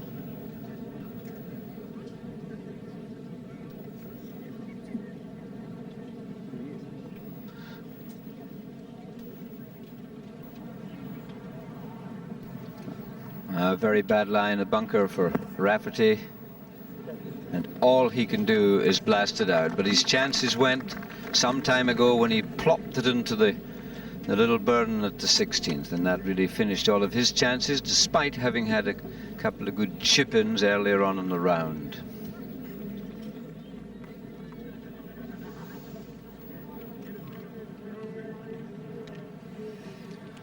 So Price, the championship leader, with all to play for, only a 4 to win, but that pin tucked well on the left, an awkward position. We saw the fate of Parnevik, who attacked it. I'll be surprised if we see Nick Price attack it. I'm almost sure we'll see him come towards the centre right of the pin. 170 yards to go, and of course in his mind he'll be thinking very positively, but you have to remember that he's had a bogey on this hole the last 2 times he's played it. I'm sure that's far away from his thoughts at the moment. 170, the breeze coming off the left. Can only be a 7 or 8 iron from there. What a moment. All ready to be captured on film.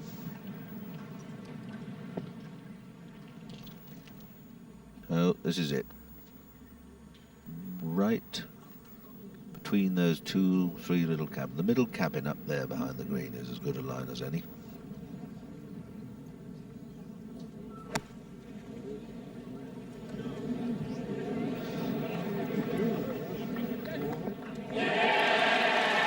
Well, he looked a bit anxious for a while, but he's found the green.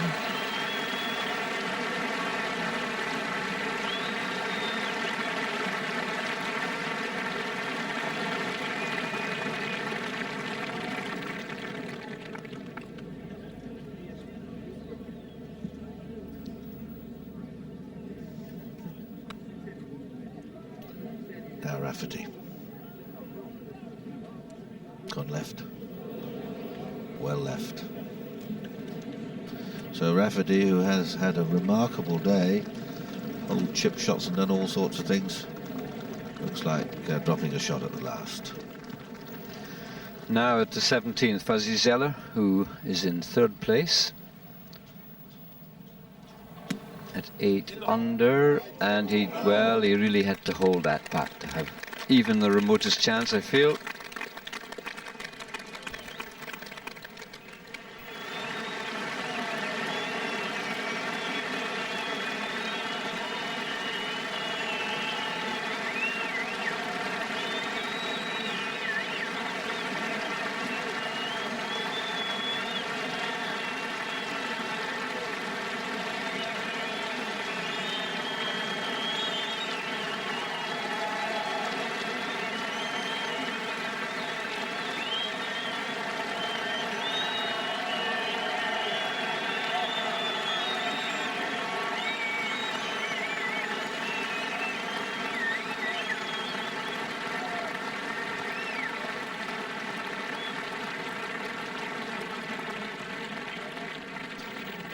What a great picture that is. All the stands now full around the 18th green. Our colleagues from ABC in that big green pavilion behind the green up high there, sending pictures away and around the world. And away on the left-hand side of the green there'll be Ronan Rafferty with a virtually impossible shot. And Price, having been given a tremendous ovation, still has to get down in 2 to be the champion. And he's a long way away. Rafferty needs to get down in 2 to finish at 6 under. Well, no, it's his 4th shot. Of course, he was in the bunker and his 3rd shot came to here. Yes, he's trying to bump it into the hill. Well, every one of these blows is very expensive. That's 4. Caddy there can see the bonuses disappearing like a cash register.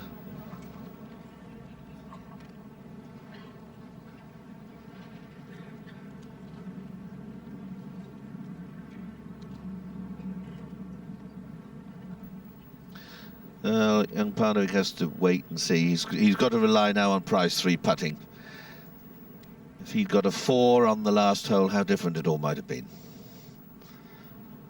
This weight isn't doing Price any good. And of course, Rafferty's trying to do his best, obviously. Chipped in a couple of times today.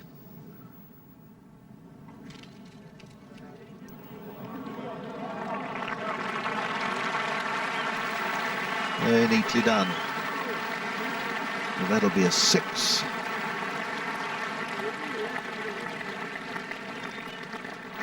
Six would give him a 74.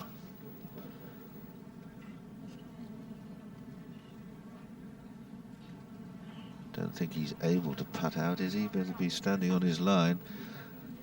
I think protocol may have to wait. Oh no, but well.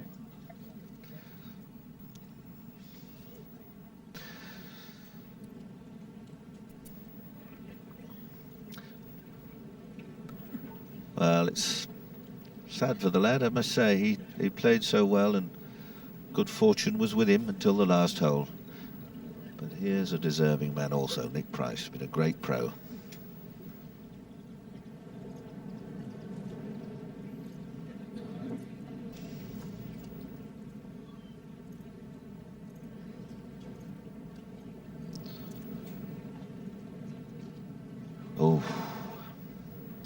putts to be the champion, and so near, and yet so far.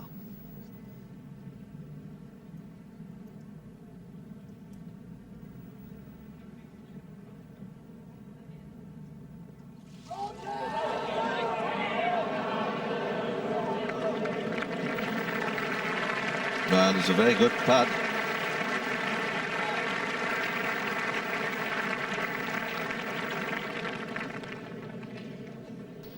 Rafferty now able to put his ball into the hole without stepping on the line of Nick Price.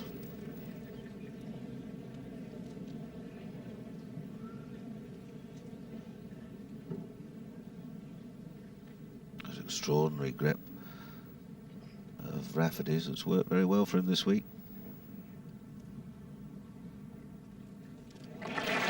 He finishes off with that's a 6.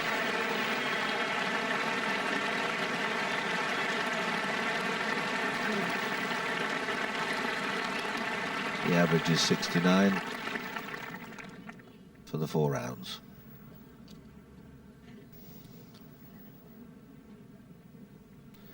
So this is it.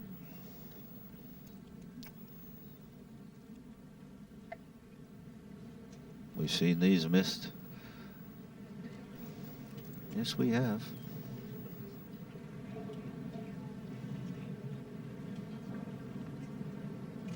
But not that time.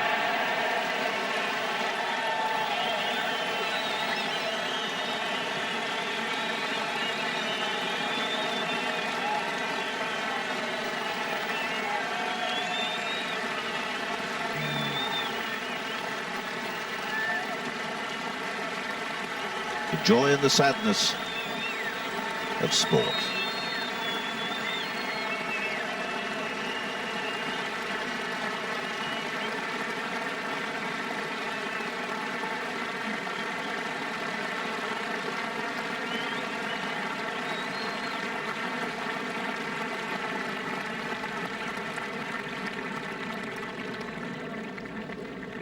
So they clear the stage for the final pair. Young Parnevik ponders. So you never know whether you get another chance.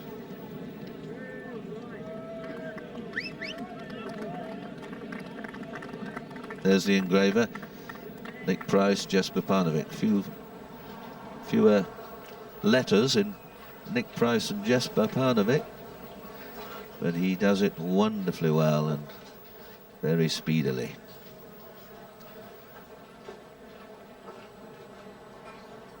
Well, Alex, what do you think about that, as we go back to Fuzzy coming down the last? Well, it's a day of great joy for Nick Price, but great sadness for so many other people. But you can't ever say that Price didn't deserve it. He's had a few weeks loss of confidence, and he won last week in the United States, and suddenly the confidence rose. He looked better day by day by day. But Parnevik, will Parnevik ever forgive himself for going for the flag at the final hole instead of the heart of the green? And it's tough.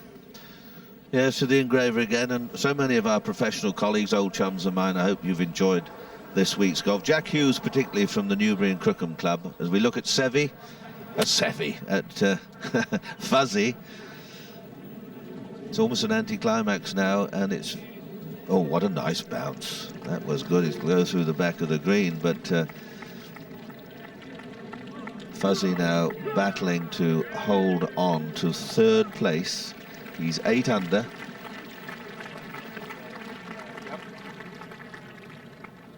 Now Brad Faxon. 6 under par, Brad Faxon of the United States, and the gallery hush out of respect. Sadly, 3 over par for his round today. He had such high hopes, and he's left himself with an awkward little pitch from that valley.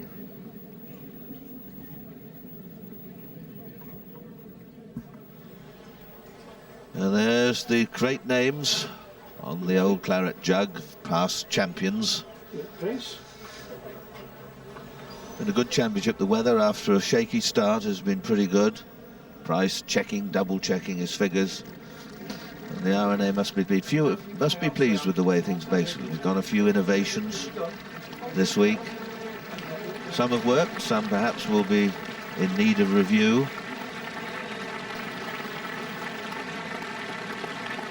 All the volunteers who come, greenkeepers and stewards who rake the bunkers, and the young lads who've done the scoreboards. The giant scoreboard, particularly at the 18th. The boys from Charterhouse have been doing that since 1979.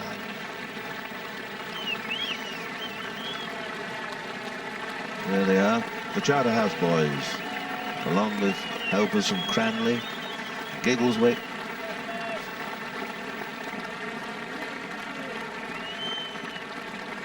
What a sight.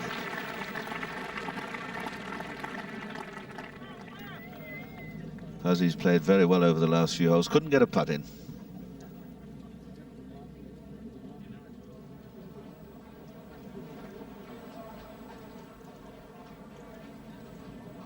There it is, done already. Thank you very much. Great, yes, thank you. Yeah, it's lovely. Out onto the green, Brad Faxon just below the green, Fuzzy Zoeller in third place. Now Fuzzy has to get down in 2 to stay at third because there's 3 people at 7 under. Brad Faxon could join them were he to chip this into the hole. It's on the slope, it's an open-faced little shot. It's not dissimilar to that Parnevik was faced with.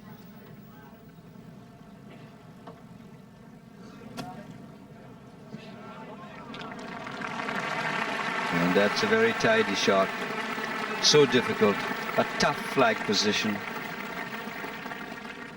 A flag position that's cost Parnevik dearly.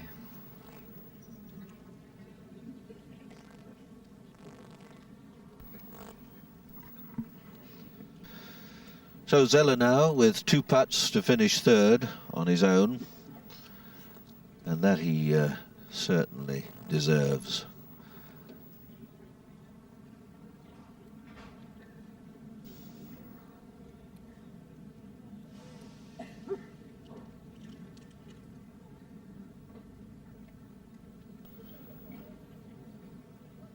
This for a 3, final hole.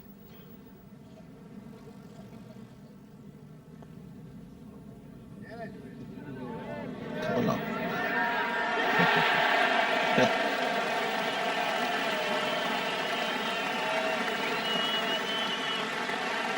Well, they're getting their money's worth today.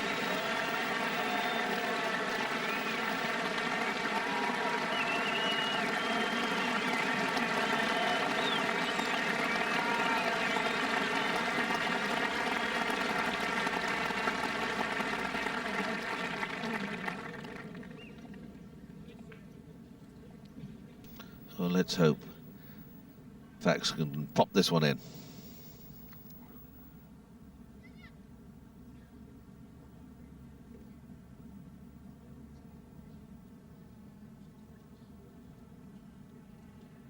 Three over for today.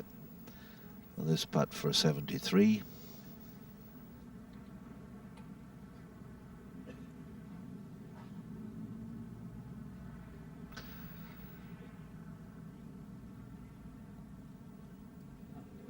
Yes, well, that's a very neat way of ending the day.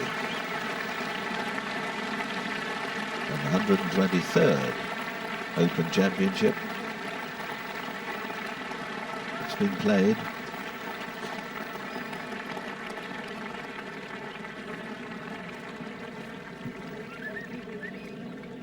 Ladies and gentlemen, Well, it's all over, and we have to say Nick Price, Open champion, and I bet it's a wonderful feeling, isn't it?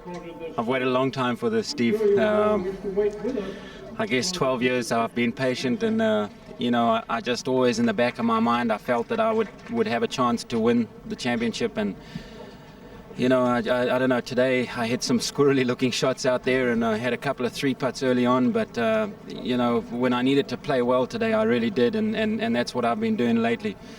Was there a moment of time when Jesper was surging away from the field that you thought that the opportunity had gone? Well, I knew when they posted that he had made eagle on 17 as I was walking across to 17, and I was really fortunate to.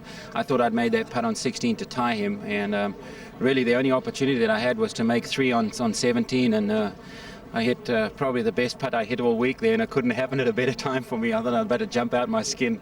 Let's show it to you now, Nick, and you can see the reaction as well, which is quite something. Tell us about the putt. Well, it wasn't too much breaking. It was just a question of running it over there's a little dip here, runs down around about there, and it just had the right pace on it there, and when it was running down, I couldn't believe it went in. I was just about jumped out my skin. But Squeak and I had a really good read on it there, and you know, when you need to do something like that and you go ahead and do it, it's a great feeling. And I was trying to get my heart to slow down for the last 2 holes. Urging it in. But how did that affect things? How did that affect your move? The adrenaline was pumping down 18, well, I'm I think sure. I hit a 3-iron on number 18 about 270 yards, and normally I'm about 195 or 200, but you know, we knew the adrenaline was going, and normally hit 2-iron off there, and I hit a 3-iron, and I was very happy to see it land in the middle of the fairway. We're delighted for you. You must think the Open Championship owes you this, though. Well, no, I never ever felt that. You know, it's just something that I wanted to win so badly, and you know, I'm just so happy. I got to thank so many people. You know, it's been a long, hard road since 1982, but it's been worth every bit of it. Thoughts for Jesper, because you've been there before, haven't you? He's got a great career ahead of him. You know, this is just his first year in America, and I think he's starting to make an impression over there. And you know, I think we all know that you have to pay your dues in the major championships, and very few people get out there and win in their first effort. So, especially being in the hunt, and I think he's a great player and he's got a great future. You've certainly paid your dues, and this Open Championship, long overdue. Congratulations, we're delighted for you. Thanks, Steve. Well played. And so say all of us. Congratulations to Nick Price and to Jesper Parnevik and to Fuzzy and all the others who've made this, again, a very special championship. That's how they finished. 12 under, tying the same score as Tom Price did here, Tom Watson did here in 1977. And Nick Faldo had a very good day. He was rather saddened by his putting form, but today he played quite splendidly. Lots of good golf, and they ebbed and flowed today. Tom Kite got away to a very good start, as did Larry Mize. Jonathan Lomas, what a good future he has too. A young man making his way, and Mark McNulty, as usual, put in his good finish. And Russell Clayton was there. What a cracking round from him today. And the defending champion, Greg Norman, hit some very good shots, but couldn't hole any putts, really, or not enough. There's Larry Mize at the end of it, finished at 4 under. Remember, 4 under here is averaging 69 for a round. The par is 70. Ronan Rafferty, what an extraordinary day he's had. Chipped in a couple of times and done all sorts of remarkable things. And Greg Turner, who featured so early on in the championship, ends up at 3 under par.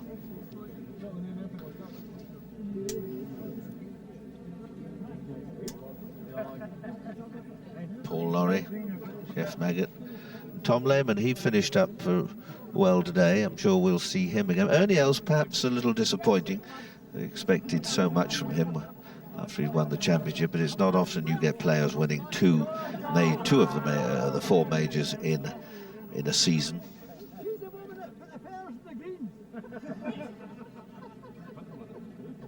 Andrew Coulthard, he fell away a bit this afternoon.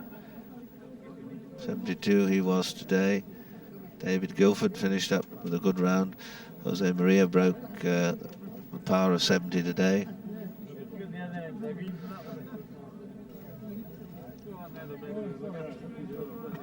Seve finished at level, that's 280, 4 70s. And now we get into the over pars.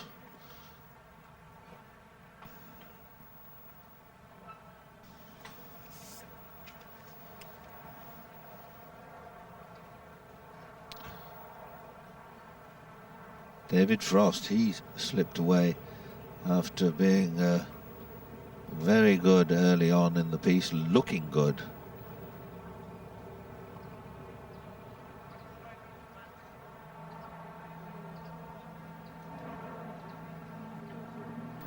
The players from Japan figured very well in this championship. Perhaps they faded away a little bit in the final round, but they put, it's a country that puts an awful lot into the game of golf. And you wish them nothing but well. Bernard Langer, well, he certainly deserves to win this championship, hasn't managed it yet. Carl Mason, who won the Scottish Open, finishes at 5 over, and the amateur there, Warren Bennett, at 6 over. He's got a few more big amateur events to play, and then he's going to try his hand as a pro.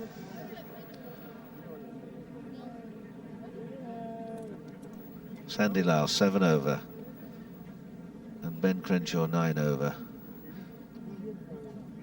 Big names at the end of the leaderboard.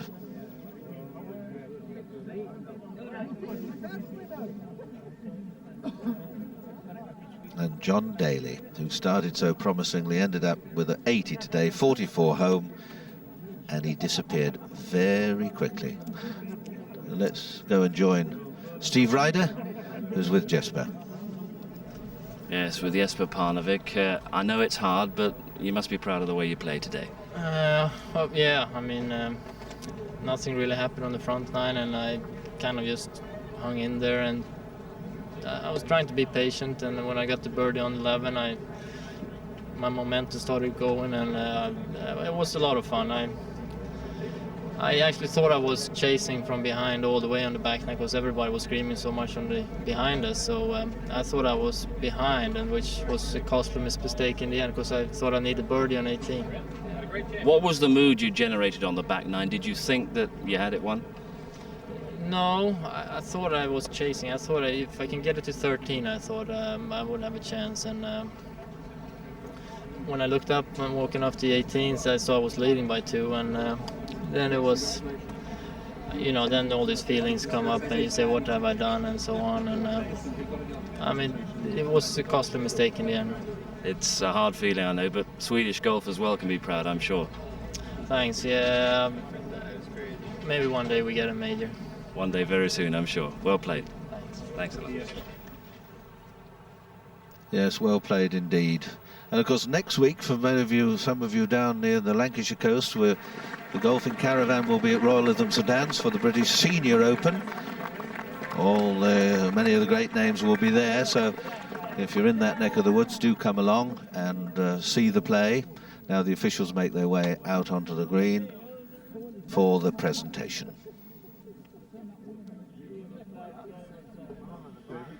Neil Roach, chairman of the championship committee. Charlie Jack there on the right, the club captain here at Turnberry. That's the gold one.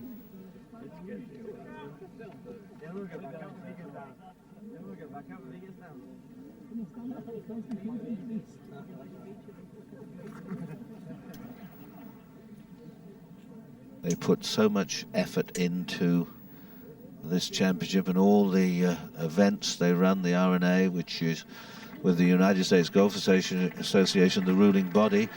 The United States have a few different rules for their country, but the rest of the world ruled by the gentlemen of the R&A. Members of Turnberry Golf Club, ladies and gentlemen, on behalf of the Championship Committee of the Royal Nation Golf Club, may I thank the Championship Committee of Turnberry Golf Club under their chairman, Jack Boyd, for all the essential help that they have given to us in the preparation and running of this championship.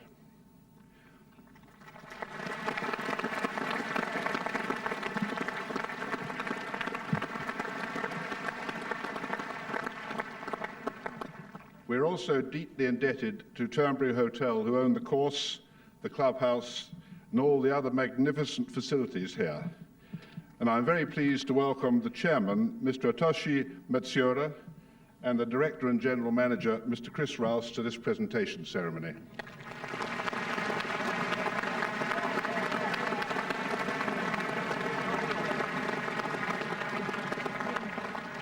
This is the third Open hosted by Turnberry. In 1977, we saw an epic struggle between Jack Nicklaus and Tom Watson, which ended with Watson getting just home on the 72nd hole with a birdie 3 for a championship record of 268, which has today been equalled.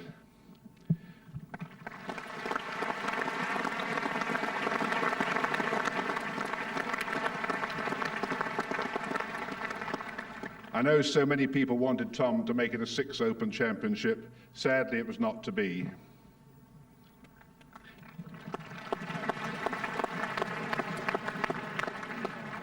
In 1986, in very rough weather, Greg Norman won his first major championship and went on to become one of the leading players in the world. And so, with winners of this caliber, the quality of the course was never in doubt. In both the 1986 championship and this year, the course preparation has been the responsibility of the course manager, George Brown.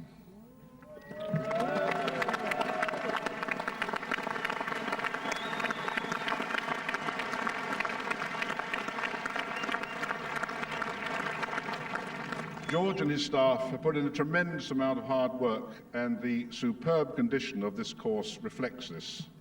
Seldom can a golf course have been presented in such magnificent condition, and it has won universal praise. George,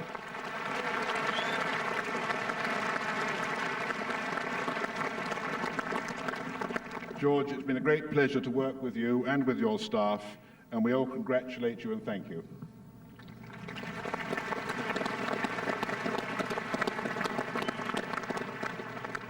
Two weeks ago, with an entry of 1,701, this championship got underway with regional qualifying competitions at 11 courses throughout the country, and last weekend, final qualifying competitions were held at 4 local courses, so that a further 55 players could win a place and join the championship proper alongside the 101 players already exempt.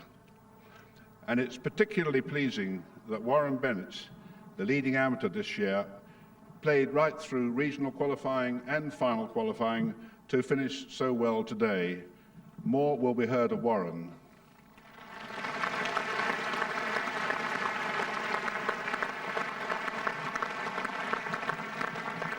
Perhaps the heavy rain earlier in the week and the lack of strong winds during this championship took away some of the defences of the course, but the quality of the golf, with no less than 5 scores of 64, is only possible with players of the very highest quality. And I know that the players in their turn would agree that the inspiration for their great play comes from being watched by an appreciative and knowledgeable crowd such as we've had at Turnberry this week. Thank you for your contribution. You provided the championship with the atmosphere it needed.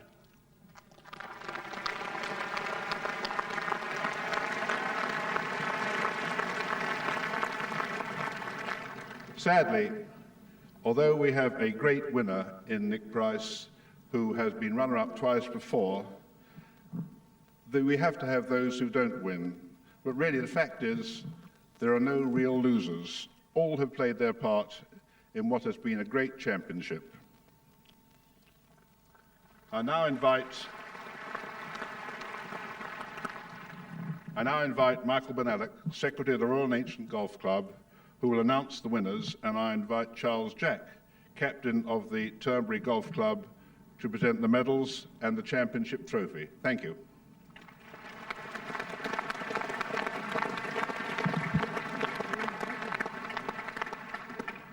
The silver medal and the leading amateur player with a score of 286, Warren Bennett.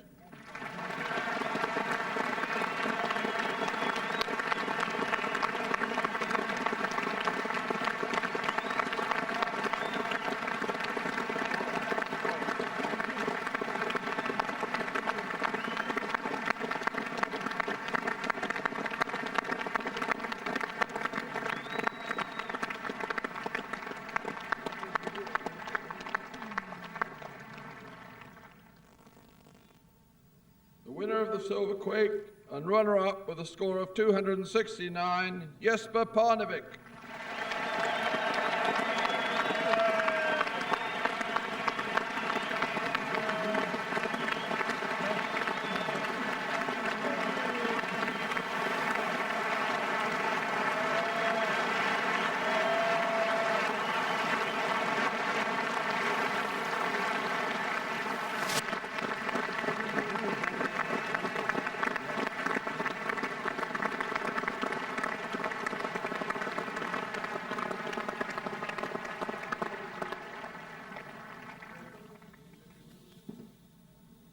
can say a few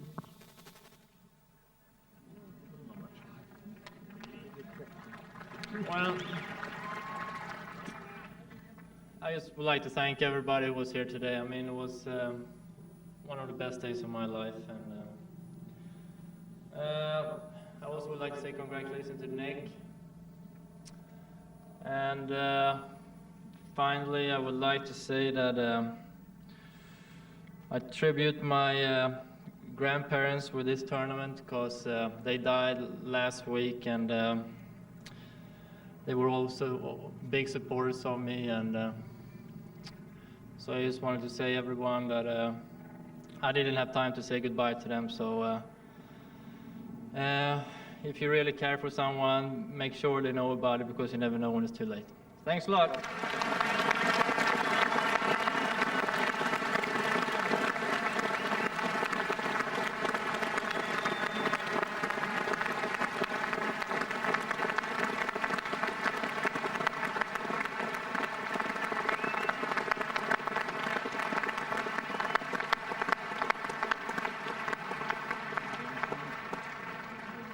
Winner of the gold medal and the champion golfer for the year with a score of 268, Nick Price.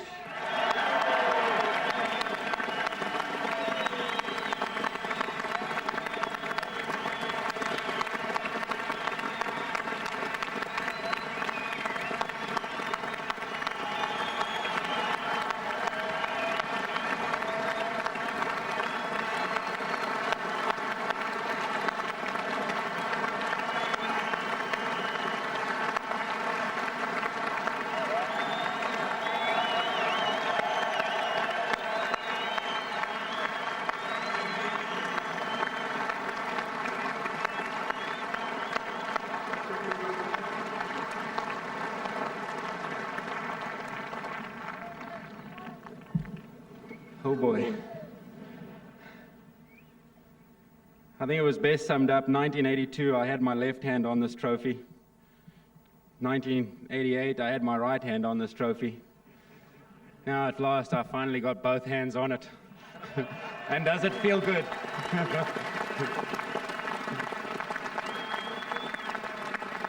Thank you. This has been a very special week for me. I came in here and having not played well in the last two major championships, the Masters and the US Open, and I just felt great about the week when I got here, when I saw the way the course was set up, and it just, I just knew that if I kept my wits with me, that I'd have a chance to play really well this week. I was patient, and I got to thank a couple of people who've been very special and mean an awful lot to me in my life. Obviously, my wife has been so supportive over the years and just instilled so much confidence in me. My coach, Dave Ledbetter, who I can't tell you, he's been like a brother to me over the years, and we've died a few times together, and this is a very special moment for both of us. To Jesper, you're going to be a great player, there's no doubt about it. I think it's just a matter of time.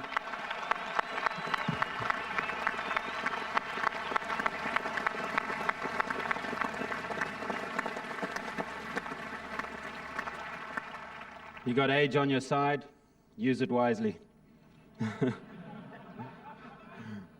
But to everyone, for the support and just enjoying this day with me, thank you so much.